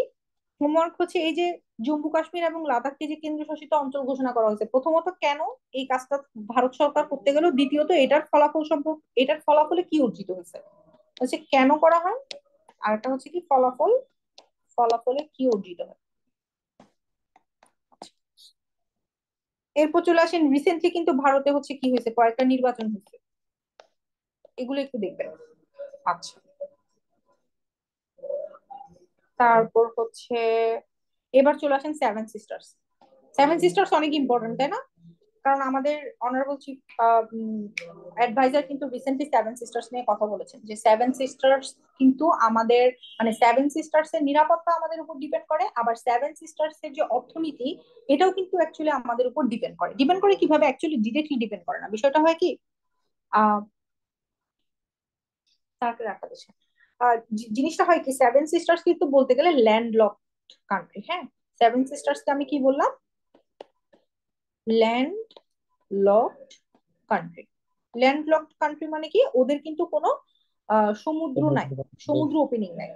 ওদের সমুদ্র ওপেনিংটা হচ্ছে এই যে চট্টগ্রামের মধ্য দিয়ে, ওরা যদি এখান থেকে ট্রানজিট পায় ফেনী দিয়ে হয়তো বা এখানে নেমে যেতে পারবে। So they are very much interested যে তারা হচ্ছে বাংলাদেশের এই যে চট্টগ্রামকে তাদের মধ্যে নিয়ে নিবে। দেখবেন যে তাদের বিভিন্ন চ্যানেল আছে, এই যে মানে ইন্ডিয়ান বিভিন্ন চ্যানেল আছে, যে চ্যানেলগুলোতে সারাদিন এগুলো নিয়ে বিভিন্ন ধরনের বক্তব্য দেওয়া হয় যে কিভাবে চট্টগ্রামকে তাদের নিজেদের অংশ করে ফেলবে, অথবা হলো যে এখানে চিকেন নেককে কিভাবে বড় করে ফেলবে, কিভাবে এই অঞ্চলকে বড় করে তাদের নিজেদের মধ্যে নিয়ে ফেলবে। এখন কথা হলো যে তারা এগুলো কেন বলে? এটা তারা একটা কারণে বলে, কারণ প্রথমত তারা চিন্তা করতেছে তারা একটা বড় দেশ। তো যেহেতু তারা বড় দেশ, তারা তাদের আশেপাশের দেশের উপরে প্রভাব বিস্তার করবে। প্রত্যেকটা বড় দেশ এই জিনিসটা প্রথমত চিন্তা করবে। এখন আপনার প্রশ্ন হতে পারে যে যে সে বড় দেশ হলে এটা কেন তাকে চিন্তা করতে হচ্ছে? সে তো এটা চিন্তা না করলেও পারে। অবশ্যই সে এটা চিন্তা না করলেও পারে, বাট তার দেশের স্ট্যাবিলিটি থেকে শুরু করে, অর্থনীতি থেকে শুরু করে, তারপর হচ্ছে এই যে কূটনীতি থেকে শুরু করে, তারপর হচ্ছে স্পাইং থেকে শুরু করে, এগুলো অনেক কিছু ডিপেন্ড করে টোটালি সে তার আশেপাশের দেশকে কিভাবে কন্ট্রোল করতে পারতেছে তার উপরে। মানে সে অ্যাকচুয়ালি বড় দেশ, মানে পাওয়ারফুল দেশ হইতে পারবে যখন সে তার আশেপাশের দেশকে সঠিকভাবে কন্ট্রোল করতে পারবে। মানে এটা একটা আন্তর্জাতিক কনসেপ্ট আর কি। আপনি যদি আহ বড় দেশ হিসেবে রাশিয়াকে চিন্তা করেন, আপনি যদি বড় দেশ হিসেবে চায়নাকে চিন্তা করেন, সেম গোজ ফর বোথ, মানে same goes for this country to. China কিন্তু আপনার এই যে তাইওয়ান, তারপর হচ্ছে যে আম, মানে ওদের যে আশেপাশের যে দেশগুলো আছে, আপনি যদি এখন চিন্তা করেন যে হচ্ছে আহ এই যে মিয়ানমার, তারপর হচ্ছে থাইল্যান্ড, এগুলোকে হচ্ছে চাইনিজ বলয় থেকে বের করবেন অতটা ইজি না, আপনি বের করতে পারবেন না। কেন? কারণ হচ্ছে চায়না যেহেতু ওই অঞ্চলগুলোকে চায়নার বলয়ের মধ্যে নিয়ে ফেলছে, তারা চেষ্টা করবে হচ্ছে যাতে কি করতে পারে, ওইখানকার দেশের ডিসিশন মেকিং থেকে শুরু করে বেশিরভাগ জিনিসের উপরে যাতে তারা কন্ট্রোলটা বজায় রাখতে পারে, যেহেতু সে একটা বড় দেশ। তো এভাবে হলো যে তারা করে। এখন আমরা তো আর চাইনিজরা কিভাবে ভিডিও টিডিও বানাচ্ছে আমরা দেখতে পাচ্ছি না, দ্যাটস ওয়াই হচ্ছে আমরা জানি না হয়তো বা তারা কি কি ট্যাকটিক্স বানাচ্ছে। But this is for sure, চাইনিজরা হচ্ছে সবসময় আপনার কি করে, ওই যে 9 ড্যাশ লাইন যেটাকে বলে, অর্থাৎ যে চাইনিজ ওই অঞ্চল থেকে কি বলে, আমি অ্যাকচুয়ালি নামটা ভুলে গেলাম। 9 ড্যাশ লাইনের যে অঞ্চলটা, অর্থাৎ এটা সম্ভবত দক্ষিণ চীন সাগর বলে। তো দক্ষিণ চীন সাগরের আহ দখল সে কিভাবে রাখবে, সেখানে কিন্তু আপনার হচ্ছে আচ্ছা আমার লেখাটা খুবই বিশ্রী হয়েছে, আমি আরেকবার একটু লিখতেছি এটা। দক্ষিণ চীন সাগর, দক্ষিণ চীন সাগর, ঠিক আছে।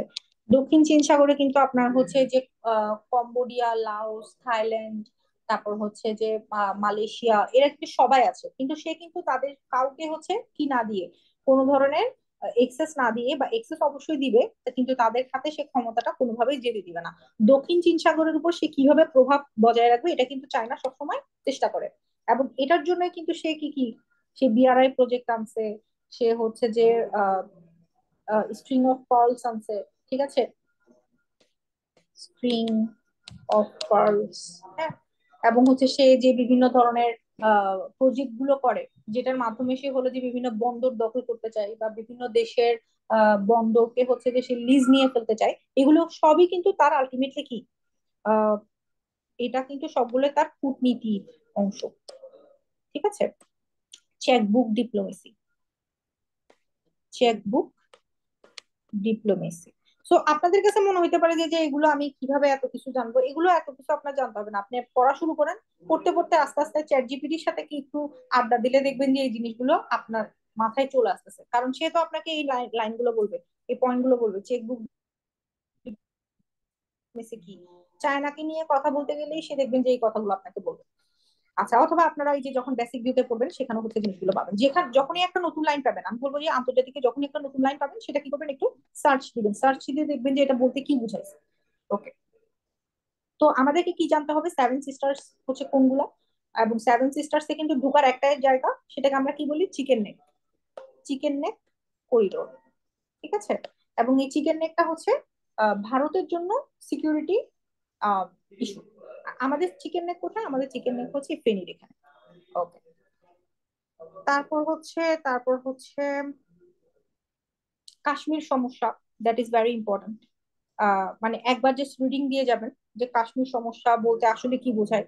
কাশ্মীরে যে তিনটা অংশ, একটা হচ্ছে পাকিস্তানের কাশ্মীর, আজাদ কাশ্মীর যেটা, একটা হচ্ছে ইন্ডিয়ার যেটা কাশ্মীর, জম্মু কাশ্মীর ও লাদাখ যেটা, আর একটা হচ্ছে আপনার চীনের যে মানে হচ্ছে কাশ্মীর, অর্থাৎ আকসাই চীন। সো এই যে ভারতের সাথে পাকিস্তানের যেটা হচ্ছে কি কাশ্মীরকে আলাদা করছে, সেটা কি লাইন অফ কন্ট্রোল। আর যেটা হচ্ছে চীনের সাথে আলাদা করছে সেটার নাম কি লাইন অফ অ্যাকচুয়াল কন্ট্রোল। এই দুইটা জিনিস আপনারা এখান থেকেই মনে রাখতে পারেন। এই যে লাইনগুলা, লাইনগুলা এটার সাথে বিরোধপূর্ণ অঞ্চল,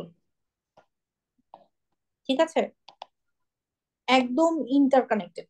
আপনি দেখবেন যে ডাইজেস্টও দেখতে পারেন, বেসিক ভিউতেও দেখতে পারেন। আপনি দেখবেন যে এখানে বিভিন্ন চার্ট দেওয়া আছে, চার্টে থাকবে যে কোন লাইনটা কোথায় অবস্থিত, এবং দেখবেন যে ওই বিরোধপূর্ণ অঞ্চলে কিন্তু লাইনগুলো ক্রিয়েট করা হয়েছে।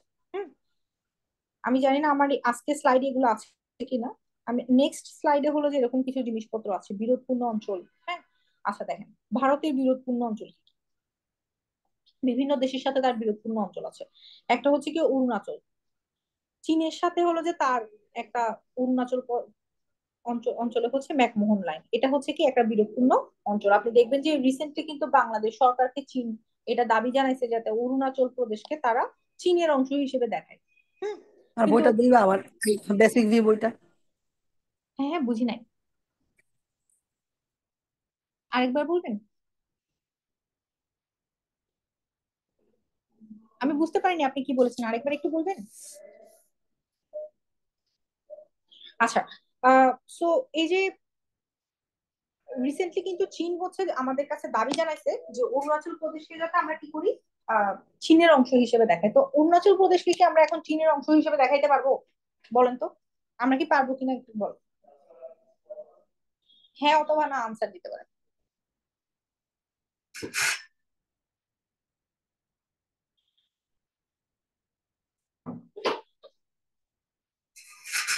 আনসার হচ্ছে না। কেন পারবো না? কারণ আমরা যদি এখন অরুণাচল প্রদেশকে চীনের অংশ হিসেবে দেখাই, ইন দ্যাট কেস পরের দিনই আমাদেরকে ইন্ডিয়া এসে ধরবে এবং বলবে যে আমরা তাদের স্বাধীনতা এবং সার্বভৌমত্বের উপরে হাত দিয়েছি। তো অরুণাচল প্রদেশকে আমাদের কোনো অবস্থাতেই চীনের অংশ হিসেবে দেখানোর কোনো সুযোগ নাই, আনটিল আনলেস এটাকে অ্যাকচুয়ালি চীন নিজে এসে দখল করে এবং আন্তর্জাতিক ভাবে দেখাইতে পারে যে সে এটা হচ্ছে চীনের অংশ। সে তো এখনো তাইওয়ানকে দখল করতে পারে না, তাইওয়ানকে আগে সে নিজের অংশ দেখাক, তারপর না সে অরুণাচলকে দেখাবে। আচ্ছা, আহ এটা হচ্ছে একটা অংশ। তারপর হচ্ছে ডোকলাম মালভূমি, এটা হচ্ছে তার ভুটানের সাথে, ঠিক আছে।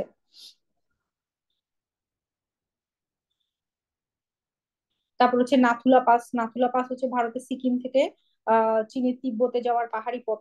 ও, আপনারা আরেকটা জিনিস এখন দেখবেন যে সিকিম আসলে কি ছিল, সিকিম আসলে একটা প্রিন্সলি স্টেট ছিল, এটা কি আপনারা এখন জানেন? এই যে সিকিম, এখানে নাথুলা পাস যে করিডোরটা, হ্যাঁ, তিব্বতে যাওয়ার একটা পাহাড়ি পথ। তো এই যে সিকিম, এটা কিন্তু আগে ভারতের অংশ ছিল না, সিকিম ছিল কি একটা প্রিন্সলি স্টেট, প্রিন্সলি স্টেট ছিল, এবং সে কিন্তু প্রথমে স্বাধীন ছিল। কিন্তু পরবর্তীতে কি হয়েছে, ভারতের যারা রাজনীতিবিদ ছিল তারা একভাবে হচ্ছে জিনিসটাকে সেটেল করছে, সেটেল করে কি করছে, ওইখানকার যে রাজা ছিল তাকে, তার মাধ্যমে হচ্ছে তারা জিনিসটাকে তাদের অংশ করে ফেলছে। তো আমি ওই স্টোরির মধ্যে যাচ্ছি না, এই স্টোরিও আপনারা সেই চ্যাট জিপিটি কে দিয়ে হচ্ছে জেনে নিতে পারেন, বাট আমি আপনাদেরকে জাস্ট বলে রাখলাম আর কি যে আহ, এটা হচ্ছে আগে প্রিন্সলি স্টেট ছিল, সে আগে ইন্ডিয়ার অংশ ছিল না, কিন্তু সে পরবর্তীতে ইন্ডিয়ার অংশ হয়। এরকম আরো বেশ কয়েকটা স্টেট সম্ভবত আছে যে যারা আগে হচ্ছে ইন্ডিয়ার অংশ ছিল না, বাট পরবর্তীতে হচ্ছে তারা মানে যখন ব্রিটিশ ভারত থেকে আমরা কি পেলাম, স্বাধীনতা পেলাম, তখন কিন্তু এই কয়েকটা স্টেট হচ্ছে যে প্রিন্সলি স্টেট হিসেবে রয়ে গিয়েছিল, তারা কিন্তু ইন্ডিয়ার অংশ ছিল না, কিন্তু পরবর্তীতে তারা ইন্ডিয়ার অংশ হয়েছে। আচ্ছা, এরপর হচ্ছে কালাপানি, এটা হচ্ছে ভারত নেপাল এদের মধ্যে। তারপর হচ্ছে দক্ষিণ তালপট্টি দ্বীপ, এটা তো এখন বর্তমানে নাই, সমুদ্রে চলে গেছে। ভারতের আইনসভা, এগুলো নিয়ে হলো যে জাস্ট একটু রিডিং দিবেন, জাস্ট একটু রিডিং দিবেন, নাথিং এলস। আচ্ছা, এবার চলে আসেন হচ্ছে শ্রীলঙ্কা। শ্রীলঙ্কা কিন্তু এর আগের বার মোটামুটি গুরুত্বপূর্ণ ছিল, কেন? কারণ শ্রীলঙ্কাতে হচ্ছে যে অর্থনৈতিক একটা সমস্যা হয়েছিল, এবং হচ্ছে সেখানে চীনের অনেক ইনভেস্টমেন্ট ছিল, এবং চীনের ইনভেস্টমেন্ট থাকার কারণে যেটা হয়েছিল ওদের ফরেন ইনভেস্টমেন্টের পরিমাণ অনেক বেশি ছিল। ফলে শ্রীলঙ্কা হচ্ছে বলতে গেলে প্রায় প্রায় হচ্ছে দেউলিয়া হয়ে গেছিল, আমরা শুনছিলাম যে শ্রীলঙ্কা দেউলিয়া হয়ে গেছে। হ্যাঁ, তো এই যে সেখান থেকে কিন্তু সে মোটামুটি ঘুরে দাঁড়াইছে। তা আমি বলবো হলো যে আপনার রিসেন্ট শ্রীলঙ্কাতে কি কি হয়েছে, সে কিভাবে দেউলিয়া থেকে ঘুরে দাঁড়াইছে, সে কিভাবে কি করছে, দেউলিয়া অবস্থা থেকে ঘুরে দাঁড়ায়, এই জিনিসটা হলো আপনারা একটু দেখবেন। ওকে, অনেক কিছু মুখস্থ করতে নট নেসেসারিলি, যে বর্তমানে কে সরকার, বর্তমানে কে হচ্ছে সরকার প্রধান, এটা একটু দেখবেন। ওকে। তারপর হচ্ছে এই এই কিছু স্টোরি দেখতে পারেন, যেমন এই যে ইলিফ্যান্ট পাস, এটা হচ্ছে কোথায় অবস্থিত, হ্যাঁ, এগুলো দেখতে পারেন। তারপর হচ্ছে নেপাল, নেপাল নিয়ে বর্তমানে হচ্ছে একটু কথাবার্তা হচ্ছে, হ্যাঁ। শেষ রাজার যে জ্ঞানেন্দ্র বীর বিক্রম সাহাদেব, বর্তমানে হচ্ছে যে কি আছে, আহ বর্তমানে হচ্ছে যে আপনার ডেমোক্রেটিক গভর্নমেন্ট আছে, কিন্তু তারা কি চাচ্ছে, তারা হচ্ছে যে আবার রাজা ব্যবস্থায় হচ্ছে ফিরে যেতে চাচ্ছে। তো এই যে ডেমোক্রেটিক গভর্নমেন্ট যে আছে, তার সিস্টেমটা কি, আপনি দেখবেন যে নেপালেও কিন্তু হলো যে আপনার উচ্চ কক্ষ নিম্ন কক্ষ আছে। আমাদের কিন্তু কি, আমাদের কিন্তু উচ্চকক্ষ নিম্নকক্ষ নাই, নেপালে কিন্তু উচ্চকক্ষ নিম্নকক্ষ আছে। ওকে। তারপরে হচ্ছে নেপালেও কিন্তু কোনো সমুদ্র বন্দর নাই, এই জন্য কিন্তু তারা আমাদের থেকে হচ্ছে ট্রানজিট চায়। ভুটানও নাই, তারাও আমাদের থেকে ট্রানজিট চায়। দেখি লাস্টে লিপু লেখো কোন দুটি দেশের মধ্যকার বিরোধপূর্ণ অঞ্চল, এই যে নেপাল এবং আহ চীনের মধ্যে মনে হয়, যে সরি নেপাল এবং ভারতের মধ্যে, নেপাল এবং ভারতের মধ্যে বিরোধপূর্ণ অঞ্চল কি কি, এই যে কালাপানি, লিপুলেখো, নিমপিয়াদা। তো এগুলো হচ্ছে আমাদের মুখস্থ রাখতে হবে, কারণ দেখছেন যে বিরোধপূর্ণ অঞ্চল থেকে হচ্ছে প্রশ্ন আসে, এটা তো আমি আপনাদেরকে শুরুতেই বললাম। ওকে। সো এটা হচ্ছে কি গেল, এটা হচ্ছে আমাদের দক্ষিণ এশিয়া গেল। সেটার সাথে আমাদের থাকবে কি দক্ষিণ পূর্ব এশিয়া, মনে হয় আজকে আলোচনা করার মতো টাইম পাবো না, আমি হচ্ছে একটু, আচ্ছা এই যে Pakistan, Pakistan is also important this time. কেন? কারণ একটা হচ্ছে যে আহ একটা হচ্ছে যে পাকিস্তানের রিসেন্টলি অনেক কিছু হচ্ছে, যেমন হচ্ছে যে ওখানে ওইখানে কিছু অঞ্চল দেখবেন যে কালাপানি, না কালাপানি না, কি খাইবার পাখতুন, দেখেন পাকিস্তান কিন্তু 5টা রাজ্য নিয়ে গঠিত। আমি কি বলে এখানে লিখেছি, পাকিস্তান কিন্তু 5টা রাজ্য নিয়ে গঠিত, তার মধ্যে বেলুচ, বেলুচিস্তান এবং হচ্ছে খাইবার পাখতুন, তারা কি চাচ্ছে, তারা স্বাধীনতা চাচ্ছে। সো আপনার হচ্ছে যে একটু নামগুলো লিখে রাখতে হবে। এবং রিসেন্টলি হচ্ছে দেখবেন যে বেলুচিস্তান লিবারেশন আর্মি, বিএলএ, তারা কি করছে, একটা ট্রেনকে হচ্ছে ফুল ট্রেনকে হচ্ছে হাইজ্যাক করে নিয়ে গেছে। তারপর তো পাকিস্তানের হচ্ছে যে সেনাবাহিনী, ওরা বলছে যে এটার জন্য হচ্ছে আফগানিস্তান এবং ইন্ডিয়া দায়ী, এরকম একটা স্টেটমেন্ট হচ্ছে তারা দিয়েছে। তো যাই হোক, সো রিসেন্ট যেহেতু ঘটনা, সেহেতু একটু হচ্ছে যে আলোকপাত করলাম আর কি। ওকে। তো এটা হচ্ছে একটু একটু হচ্ছে পড়বেন, কেন পড়বেন আমি বলি, জাস্ট একটু আহ মানে ইয়া করবেন, গো থ্রু করবেন, গো থ্রু করার জন্য। তো ওদের ওদের ওদের হচ্ছে যে বিভিন্ন বিখ্যাত ব্যক্তিবর্গ কারা ছিল, হ্যাঁ। তারপর হচ্ছে কবে ইসলামী প্রজাতন্ত্র চালু হয়। তারপর এগুলো কিন্তু আমাদের ইতিহাসের সাথে হচ্ছে কিন্তু কি করে, একই সাথে, যে 1958 সালে কিন্তু প্রথম সামরিক শাসন হচ্ছে জারি হয়। তারপর হচ্ছে আহ ওইখানে হচ্ছে চীন কোন কোন মানে সমুদ্র বন্দর হচ্ছে মোটামুটি ওখানে কাজ করতেছে, কোন কোন সমুদ্র বন্দর নিয়ে, হ্যাঁ, করাচি। তারপর হচ্ছে এটা একটু হচ্ছে জাস্ট পড়বেন আর কি। ওকে। তারপর হচ্ছে Afghanistan, Afghanistan is also important. এখানে হচ্ছে আপনার একটু রিডিং দিবেন, একটু জাস্ট রিডিং দিবেন। এখানে এখানের ইতিহাসটা একটু রিডিং দিবেন। ইতিহাস মানে হচ্ছে যে কখন হচ্ছে রাশিয়া আহ, হচ্ছে যে এখানে কন্ট্রোল করতো, কখন হচ্ছে ইউএসএ এখানে কন্ট্রোল করতো, এবং কখন হচ্ছে এরা এরা সবাই বাদ দিয়ে কখন এখান থেকে তালেবান হচ্ছে কন্ট্রোল করা শুরু করছে। এই এই ইতিহাসটা একটু পড়বেন, ঠিক আছে? আচ্ছা, ভুটান, ভুটান তেমন বেশি ইম্পর্টেন্ট না। মালদ্বীপ অত বেশি ইম্পর্টেন্ট না। আচ্ছা, দক্ষিণ পূর্ব এশিয়া, দক্ষিণ পূর্ব এশিয়াতে আপনারা ফার্স্টে দেখবেন যে দক্ষিণ পূর্ব এশিয়ার দেশ কোনটা কোনটা, হুম, দেশ কোনটা কোনটা, এবং এই যে দক্ষিণ চীন সাগর, ঠিক আছে, দক্ষিণ চীন সাগর, যে দক্ষিণ পূর্ব এশিয়ার দেশগুলোকে কন্ট্রোল করে দক্ষিণ চীন সাগরের মাধ্যমে, এটার জন্যই হচ্ছে দক্ষিণ পূর্ব এশিয়া গুরুত্বপূর্ণ, হ্যাঁ। এবং আপনারা দেখবেন এই যে আসিয়ান, আসিয়ানে কিন্তু চীন বাংলাদেশকে ঢুকতে দেয় না। দক্ষিণ পূর্ব এশিয়াতে যদি আমরা আসিয়ানে যেতে পারতাম, তাহলে কিন্তু আমরা ওদের সাথে কি করতে পারতাম, আহ মানে লুক ইস্ট পলিসির মাধ্যমে আমরা কিন্তু ওইখানে একটু বিজনেসকে সম্প্রসারণ করতে পারতাম, বাট আমরা কিন্তু এটা পারি না, কারণ হচ্ছে আমরা আসিয়ানে ঢুকতে পারি না।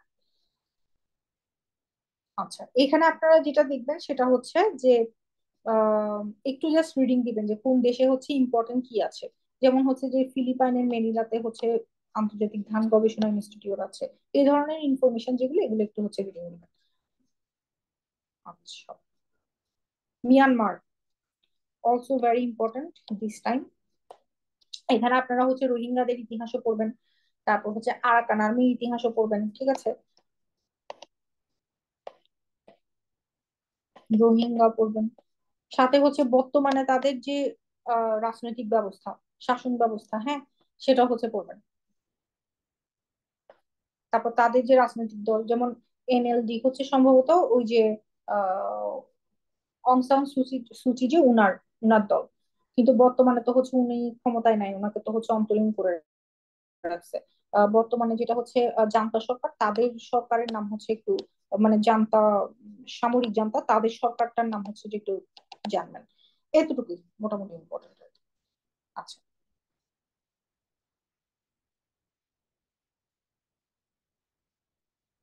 এই যে অং সান সুচিটা হচ্ছে NLD, national league for democracy. Okay. আচ্ছা, আরেকটা জিনিস দেখেন, পার্লামেন্টের শতকরা 25 ভাগ আসন সবসময় সেনাবাহিনীর জন্য সংরক্ষিত, মানে খুবই হাস্যকর আর কি। বাংলাদেশ এবং মিয়ানমারের মধ্যে বিরোধপূর্ণ অঞ্চল হচ্ছে মংডু। আচ্ছা,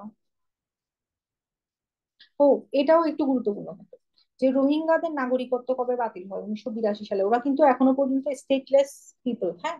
রোহিঙ্গাদের কিন্তু কিসের নাগরিকত্ব নাই, আম, মানে মিয়ানমারে কিন্তু ওদের কোনো নাগরিকত্ব নাই, দ্যাটস ওয়াই কিন্তু আমরা ওদেরকে ওখানে ব্যাক করতে পারি না। ওদের যেহেতু ওখানে নাগরিকত্ব নেই, তারা যেহেতু স্টেটলেস পিপল, আমরা ওদেরকে কিসের বেসিসে হচ্ছে ব্যাক করবো, এটা একটু ঝামেলা আর কি।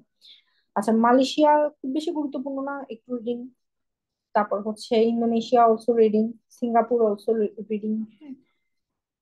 এগুলো থেকে হুট করে প্রশ্ন চলে আসলেও চলে আসতে পারে। আচ্ছা, চীন নিয়ে আপনারা হচ্ছে একটু ডিটেলে স্টাডি করবেন। চীন নিয়ে একটু ডিটেলে স্টাডি করবেন, চীন হচ্ছে তাইওয়ানের সাথে কি চাই, এটা নিয়ে একটু ডিটেলে স্টাডি করবেন। এই দুইটা জিনিস একটু ইম্পর্টেন্ট। এবং চীন নিয়ে স্টাডি করার সময় আপনারা দেখবেন যে কিছু কিছু নতুন নতুন প্রশ্ন চলে আসবে। যেমন হচ্ছে চীনে কখন হচ্ছে এই যে শেষ রাজবংশ, কিং ডাইনেস্টি, এগুলো খুব মানে একদম মুখস্থ করার মতো জিনিস না, এগুলো হচ্ছে কি রিডিং দেওয়ার মতো জিনিস। তারপর হচ্ছে চীনে কিন্তু দুইবার দুইবার হচ্ছে আন্দোলন হয়েছে। একবার হচ্ছে যখন সে হচ্ছে যে আহ, কি হয়েছে আমি বলি, আম, মানে হচ্ছে চীনে প্রজাতন্ত্র স্থাপিত হয়েছে, তখন একবার আন্দোলন হয়েছে, রিপাবলিক অফ চায়না। এবং পরের বার কিন্তু সেখানে সমাজতান্ত্রিক আন্দোলন হয়েছে, ঠিক আছে? এই যে মাও সেতুং এর নেতৃত্বে 1949 সালে হচ্ছে পিপলস রিপাবলিক অফ চায়না বা গণচীন গঠিত হয়। এবং এই যে দুইবার যে আহ, আন্দোলন হয়েছে, এবং সেটার প্রেক্ষাপটটা কি, কি দুইবার আন্দোলন, এটার প্রেক্ষাপটটা কি, এটা আপনারা একটু জানবেন। আমি আপনাদেরকে সেকেন্ড আর একটা হোমওয়ার্ক দিলাম, সেটা হচ্ছে এই যে চায়নাতে যে দুইবার আন্দোলন হলো, সেখানে কিন্তু দুইবার হলো যে প্রজাতন্ত্র ঘোষণা করছে, নট নেসেসারিলি। প্রথমবার সেটা কি ছিল? প্রথমবার সেটা ছিল হচ্ছে রিপাবলিক অফ চায়না, এবং ওটাই কিন্তু এখন তাইওয়ানে আছে। এবং দ্বিতীয়বার যেটা হয়েছে, ওদের জাতীয়তাবাদী নেতা চিয়াং কাইশেকের নেতৃত্বে হচ্ছে হয়েছিল আর কি, হ্যাঁ। এবং পরবর্তীতে যখন আন্দোলন হয়, তখন ওকে হচ্ছে তাইওয়ানে পালায় যেতে হয়েছিল।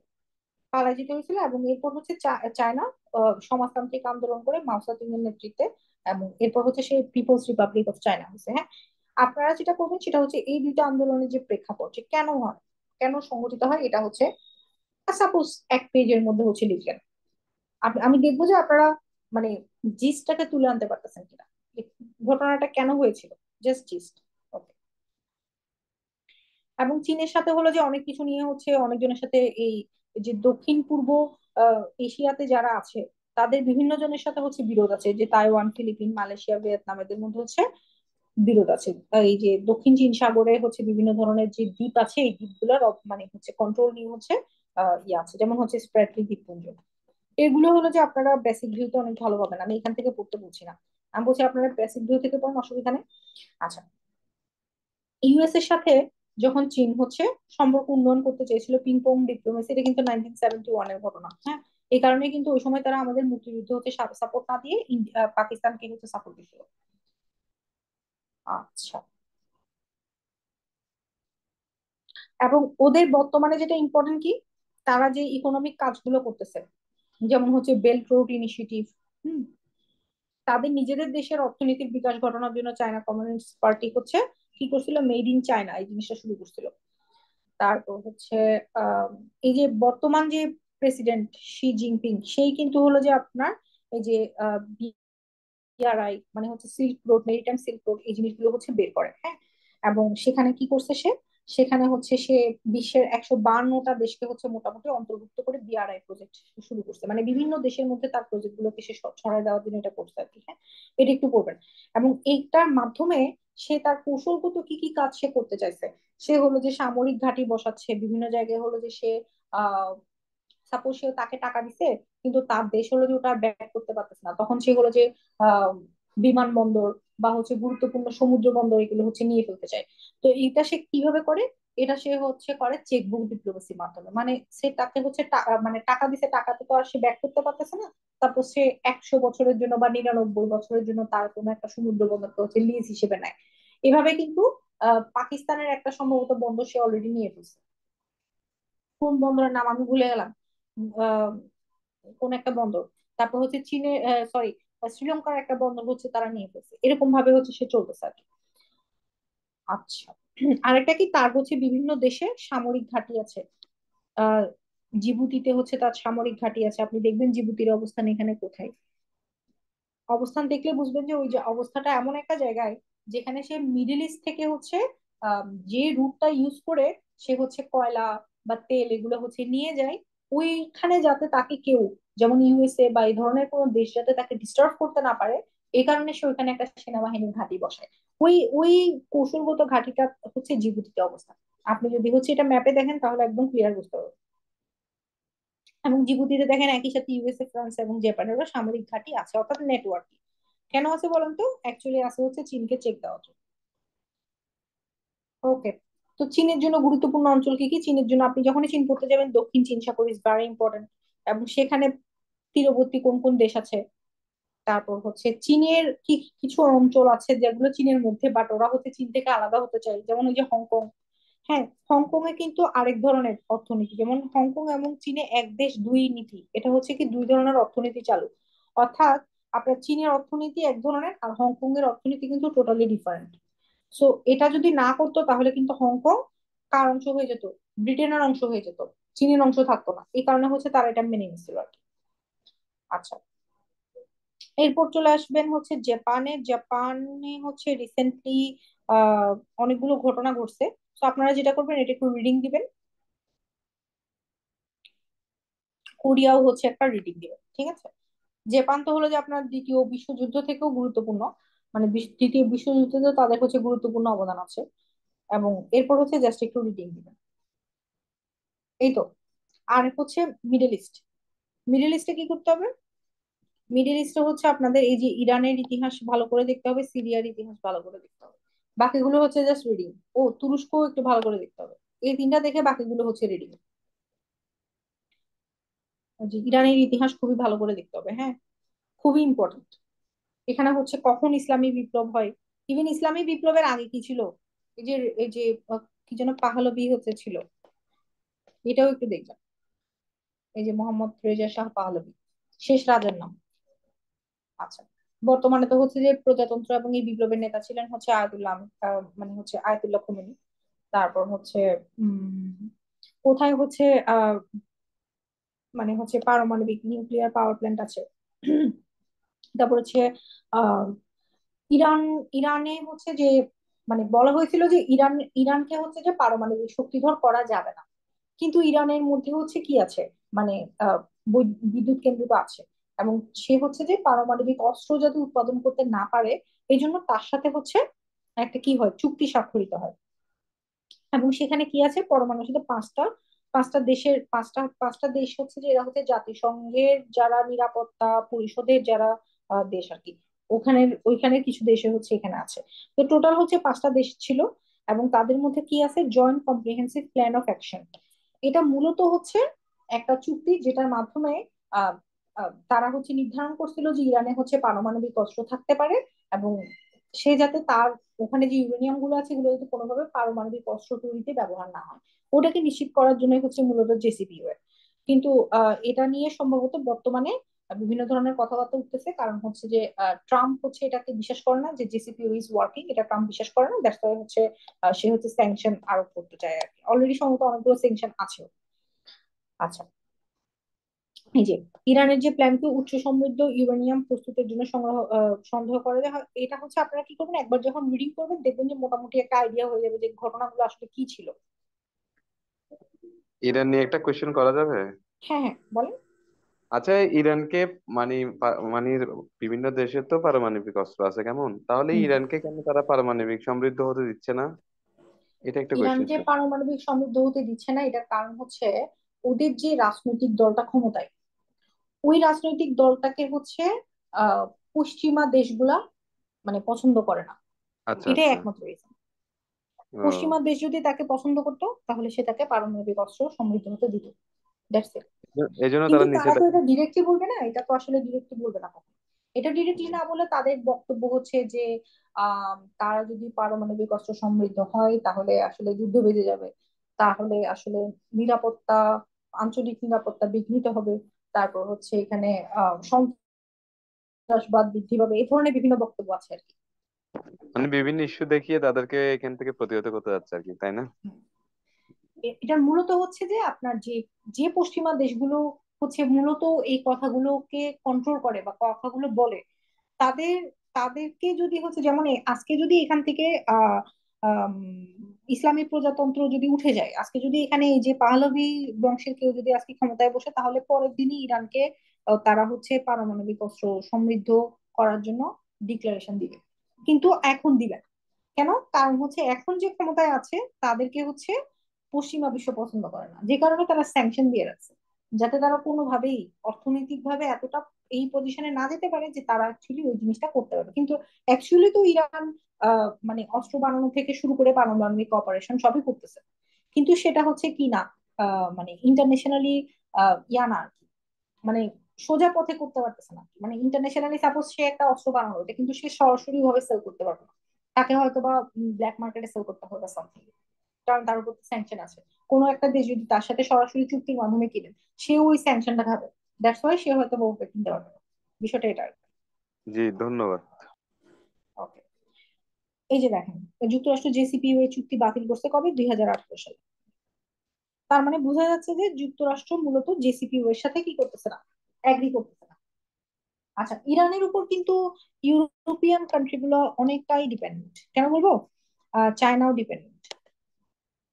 এটার কারণ হচ্ছে ইরানে হচ্ছে প্রচুর পরিমাণ ন্যাচারাল গ্যাস আছে। তেলের জন্য না? গ্যাস? না, ন্যাচারাল গ্যাস, তেল তো আছেই, তবে ন্যাচারাল গ্যাস আছে। এবং এই কারণে হচ্ছে ওইখান থেকে আপনি দেখবেন যে মানে গ্যাসের উপরে হচ্ছে তাদের যে মানে তাদের যে সেলটা, তেলের সেলও আছে, ন্যাচারাল গ্যাসও আছে, তেলও আছে, হ্যাঁ। এবং তাদের তেলটা বেশ ভালো, মানে উচ্চমান সমৃদ্ধ আর কি। এবং যেটার কারণে আপনি দেখবেন শুনবেন যে হচ্ছে মিডল ইস্ট থেকে আলটিমেটলি তেলের পরিমাণ তো আস্তে আস্তে কমে যাচ্ছে, বাট ইরানে হচ্ছে অনেক পরিমাণ তেল হচ্ছে মজুদ আছে।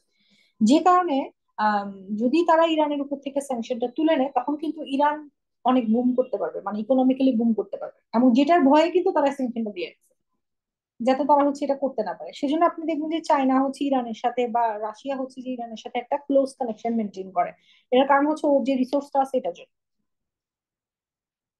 রাশিয়ার যদি ও রিসোর্সটা লাগে না, বাট চায়নার হচ্ছে ও রিসোর্সটা লাগে। দ্যাটস ওয়াই চায়না কিন্তু ইরানের সাথে একটা ক্লোজ কানেকশন মেনটেন করে এই কারণে। আচ্ছা, এবার চলে আসা হচ্ছে সিরিয়া। সিরিয়াতে তো অনেক সিরিয়াস একটা ঘটনা ঘটছে, যেটা হচ্ছে বাশার আল আসাদের পতন হয়েছে। এবং বাশার আল আসাদের পতন হয়েছে মেইন কথা সেটা না, মেইন কথা হচ্ছে যে এখানে অনেকগুলো ঘটনা ঘটছে। এবং কথা হচ্ছে যে এই পুরো ঘটনাটা নিয়ে আমি আজকে আলোচনা করতে গেলে মানে আজকে এখানেই পড়ালেখা শেষ হয়ে যাবে আর কি, আর কোনো কিছুতে যেতে হবে না। আমি যেটা করব, এটার উপরে আমার নিজের একটা হচ্ছে রাইট আপ আছে, আমি এই রাইট আপটা আপনাদেরকে গ্রুপে দিয়ে দিব। আর সিরিয়ার এখানে যেটা ম্যাপ দেখানো হয়েছে, এটা এটা আপনারা দেখতে পারেন, বা এটা দেখে তেমন কিছু বুঝবেন না। আমি যেটা আপনাদেরকে দেখাবো সেটা হচ্ছে সিরিয়া এখন বিভিন্ন ধরনের বিদ্রোহী গোষ্ঠীর আন্ডারে আছে। হ্যাঁ, কোথায় কোন বিদ্রোহী গোষ্ঠীর অবস্থান বা কোথায় তাদের কন্ট্রোলটা আছে সেটা আপনাদের জন্য গুরুত্বপূর্ণ, বিকজ সিরিয়া এখনো পর্যন্ত একটা একক দেশ হিসেবে অপারেট করতে পারতেছে না। তার বিভিন্ন অঞ্চলে বিভিন্ন ধরনের বিদ্রোহী গোষ্ঠী কন্ট্রোল নিয়ে রাখছে। এবং আহ এবং সেই বিদ্রোহী গোষ্ঠীগুলোকে আবার বিশ্বের বিভিন্ন শক্তিধর রাষ্ট্রগুলো হচ্ছে কি করে, তারা হচ্ছে ফান্ডিং করে। সো এই যে এই টোটাল ইতিহাসটা আপনার একবার এক একবার আপনার চোখ বোলানো দরকার আছে।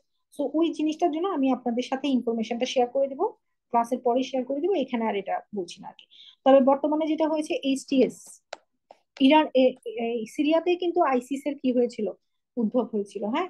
আর বর্তমানে হচ্ছে কি হয়েছে, এইচটিএস হচ্ছে মূলত এখানে যে সরকার পতনে যে বিপ্লবটা হয়েছে, বা এটাকে কি বলে, সিরিয়াতে যে বাশার আল আসাদকে যে মোটামুটি উৎখাত করে দেওয়া হলো, ওখানে হচ্ছে এইচটিএস হচ্ছে নেতৃত্ব দিছে। এবং সেটার পর এখন তাদের নেতাই হচ্ছে এখন ক্ষমতায় আছে। এবং তারা একটা ইন্টারিম সরকার কিন্তু গঠন করেছে 5 বছরের জন্য। এটাই হচ্ছে এখনো পর্যন্ত আপডেট। এই যে তাহারির আল শাম, এইচটিএস। কিন্তু এর আগে হচ্ছে কি, এই তাহরির আল সামরা কিন্তু মোটামুটি আইসিস এর অংশ ছিল। কিন্তু পরবর্তীতে হচ্ছে যে তারা আইসিস থেকে বের হয়ে আসছে। আইসিস থেকে বের হয়ে এসে তারা কি করছে, আহ তারা হচ্ছে আলাদা দল গঠন করছে। এবং আহ বাশার আল আসাদের পক্ষে কিন্তু হচ্ছে এখানে রাশিয়া ছিল। আর ইউএসএ হলো যে এখানে বিদ্রোহীদের পক্ষে অবস্থান নিছে, যদিও লেখা হয়েছে, বাট জিনিসটা এতটা প্লেন না। ইউএসএ হলো যে এক ধরনের বিদ্রোহীদের পক্ষে অবস্থান নিছে, সেটা হচ্ছে কুর্দি, যারা কুর্দিদের পক্ষে হচ্ছে ইউএসএ ছিল। এসটিএস এর পক্ষে কিন্তু ইউএসএ ছিল না। এসটিএস এর পক্ষে ছিল মূলত তুরস্ক, তারপর হচ্ছে যে কাতার, এরা হচ্ছে এসটিএস এর পক্ষে ছিল। এবং এখানে আহ, এখানে হচ্ছে ইসরায়েলের অনেক বড় একটা ভূমিকা আছে, যেটা হচ্ছে তারা ডিরেক্ট বলে না, বাট তাদের এখানে একটা বড় ভূমিকা আছে। তারা অ্যাকচুয়ালি চাইছিল যাতে বাশার আল আসাদকে নিহাল তুলে দেওয়া যায়, অ্যাজ বিকজ হচ্ছে এই যে সিরিয়ার মধ্য দিয়ে তারা যেহেতু ইরান, ইরান হলো যে এই সিরিয়ার যে সরকারটা অর্থাৎ বাশার আল আসাদ তাকে হচ্ছে টোটালি টিকায় রাখছিল আর কি, হ্যাঁ। আমি আপনাদেরকে একটু ছোট্ট করে ঘটনাটা বলি। সেটা হচ্ছে সিরিয়ার যে বাশার আল আসাদ, আল আসাদ, হ্যাঁ, ওর কিন্তু কোনো নিজস্ব সেনাবাহিনী ছিল না, ঠিক আছে। একটা দেশের সার্বভৌমত্ব রক্ষা করে কে বলেন তো? তার দেশের সেনাবাহিনী। সেনাবাহিনীর দায়িত্ব হচ্ছে ওই দেশের সার্বভৌমত্বকে রক্ষা করা। কোনো কারণে যদি তার সার্বভৌমত্ব মানে লঙ্ঘিত হবে এমন সিচুয়েশন হয়, তখন সে হচ্ছে তাকে সে হচ্ছে তাকে কি করবে, প্রতিহত করবে।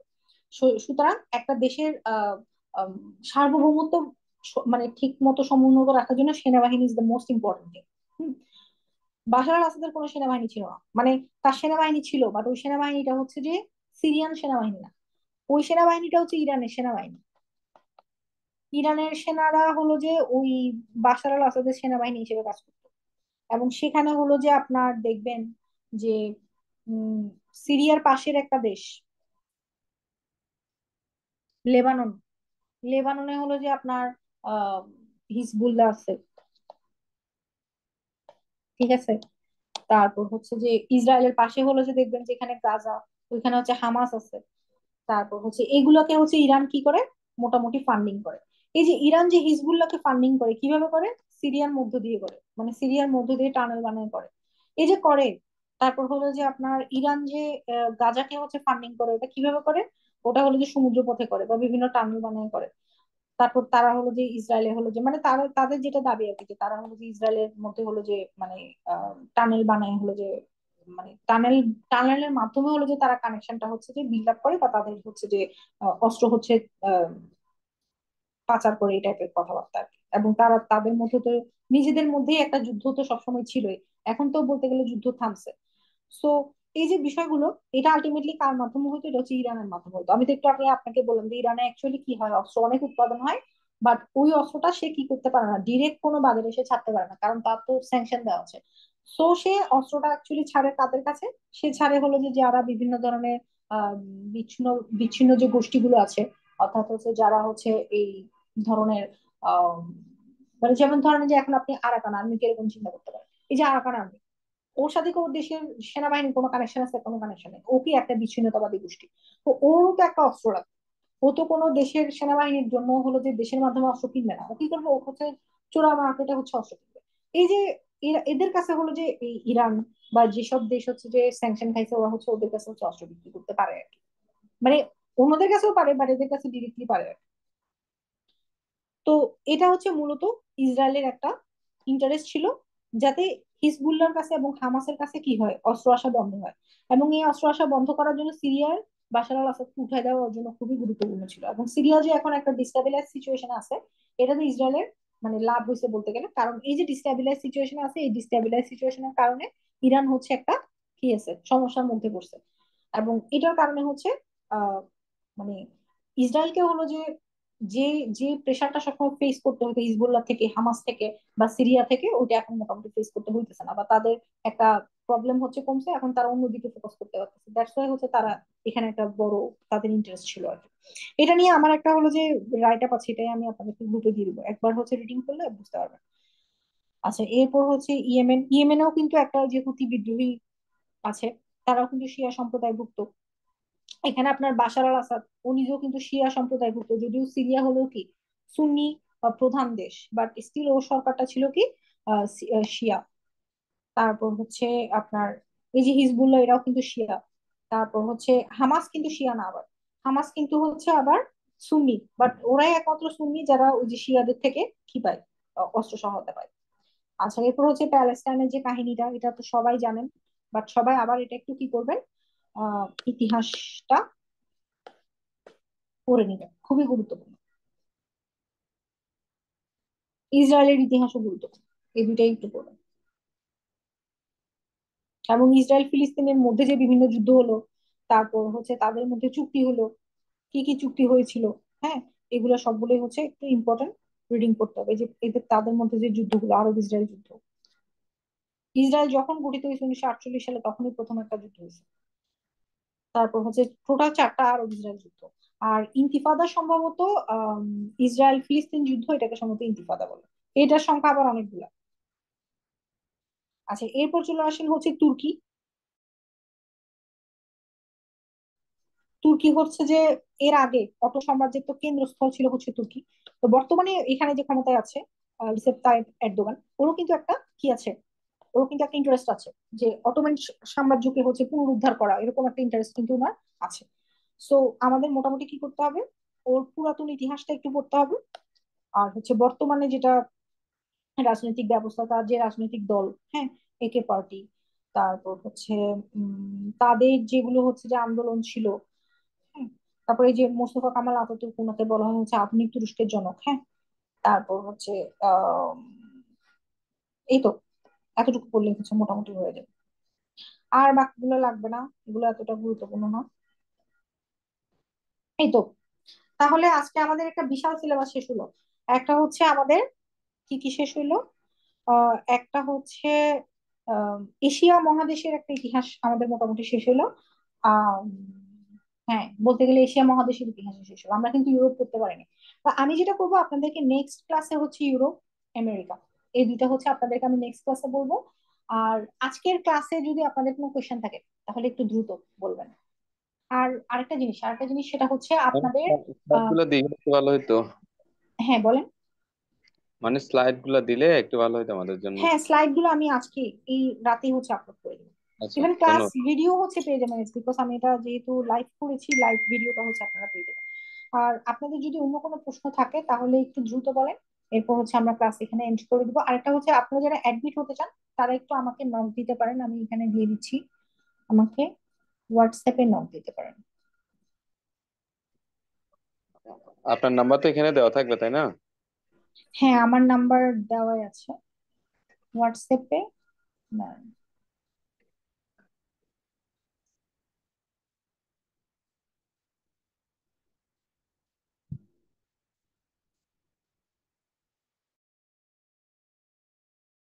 আমাকে হোয়াটসঅ্যাপে নক দিতে পারেন, তাহলে আমি আপনাদেরকে ডিটেলসটা হচ্ছে পাঠিয়ে দিব।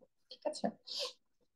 আর আমি গ্রুপে হলো যে আপনাদেরকে অ্যাডমিট হওয়ার ডিটেলসটা হচ্ছে দিয়ে রাখছি। আপনারা যারা অ্যাডমিট হতে চান দ্রুত অ্যাডমিট হয়ে যান। আমাদের হচ্ছে কোর্সে এরকম মানে কি বলবো, বেশি ক্লাস হচ্ছে হবে না, আমাদের হচ্ছে 40টা ক্লাসের মধ্যে আমরা ফুল সিলেবাসটা শেষ করে ফেলা ট্রাই করবো। যেহেতু আপনাদেরকে আমি এখানে কিন্তু বেশি স্টোরি বলে আপাতত লাভ নাই, আপনাদের পড়াকে হচ্ছে সংক্ষিপ্ত করে দিতে হবে আমার। যেমন নেক্সট ক্লাসে আমি ট্রাই করবো আপনাদেরকে কোন কোন চার্টের মাধ্যমে হচ্ছে জিনিসগুলো, যেমন আজকে তো আমি আপনাদেরকে একটা কি দিলাম, হোমওয়ার্ক দিলাম যে কি কি পড়বেন, কিন্তু নেক্সট ক্লাসে কিন্তু আমি আপনাদেরকে শর্ট করে দিব যে এইটুক হচ্ছে আপনাদের জন্য মোস্ট ইম্পর্টেন্ট, এটা আপনাদেরকে দেখতে হবে। সো আন্তর্জাতিকে কিন্তু আমাদেরকে এই দুইটা পদ্ধতি অনুসরণ করতে হবে। একটা হলো যে আমাদেরকে ফার্স্টে কিন্তু একটা ইতিহাস একটু দেখতে হবে, মানে রিডিংটা পড়তে হবে, তারপর গিয়ে আমাদেরকে শর্ট ডাউন করে ফেলতে হবে যে আমরা আসলে কোন কোন জিনিসগুলো মুখস্থ করবো। কারণ এখানে আপনি ফুল মুখস্থ করতে গেলে দেখবেন যে এটা তো আর লিখিত পরীক্ষা না, আপনার তো প্রিলি পরীক্ষা। ফুল মুখস্থ করতে গেলে দেখবেন যে এতগুলো তো মুখস্থ করা আসলে লাগে না। সো আপনাদেরকে প্রথমে কি করতে হবে, প্রিভিয়াস ইয়ারের প্রশ্ন যেগুলো এগুলো তো অবশ্যই শিখতে হবে, এগুলো ভালো মতো মুখস্থ রাখতে হবে। এরপর হচ্ছে যেগুলোকে আমরা ইম্পর্টেন্ট হিসেবে ধরতেছি টপিক, এগুলোকে একটু মুখস্থ রাখতে হবে। আর বাকিটা হচ্ছে ইতিহাস, ইতিহাসটা আপনারা ইতিহাসের মধ্যে রিডিং করবেন, এর মধ্যে যতটুকু মনে থাকে। ঠিক আছে, এটা হচ্ছে আন্তর্জাতিক পড়ার প্রসেস আর কি। আর যদি কোনো প্রশ্ন থাকে প্লিজ।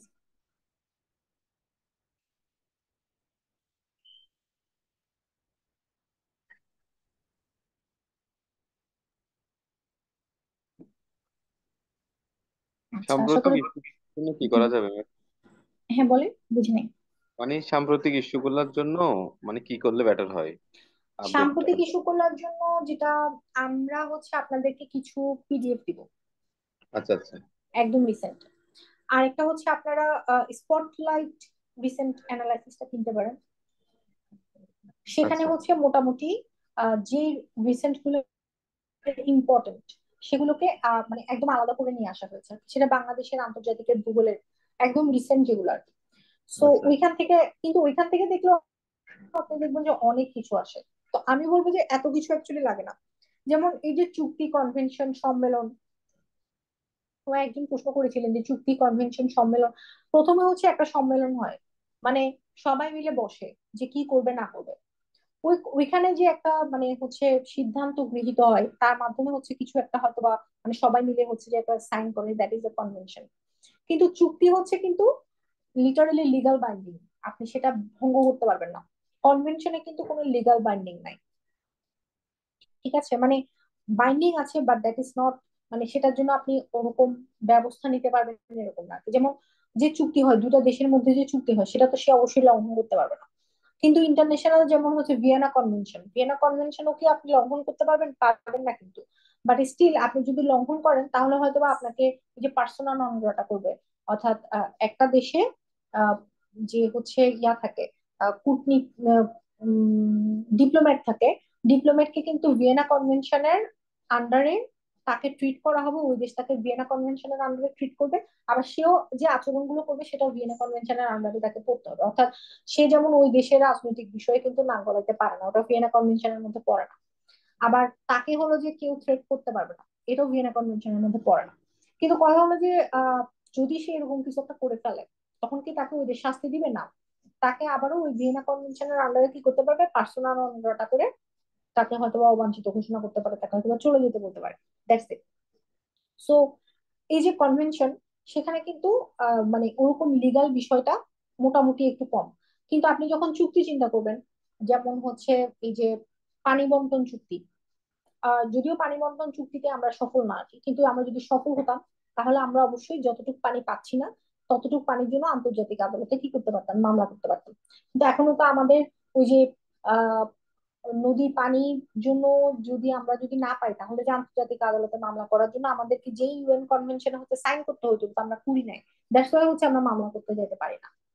সো বিষয়টা হচ্ছে এরকম, আমাকে চুক্তি করলে সেটা হচ্ছে যে একদম এক্সাক্ট লাইন অনুসারে হচ্ছে, যে নিয়ম অনুসারে হচ্ছে ওটা মানতে হবে, দ্যাট ইজ চুক্তি। আরো যদি ডিটেলস জানতে চান আপনারা গুগল করেন, কোনো অসুবিধা নেই। আচ্ছা, আর কি কোনো প্রশ্ন আছে?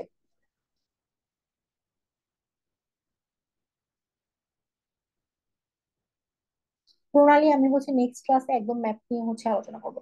আচ্ছা, আর যদি কোনো কোশ্চেন না থাকে তাহলে আমরা আজকে এখানে শেষ করি, অনেক রাত হয়ে গেছে অলরেডি। Good night.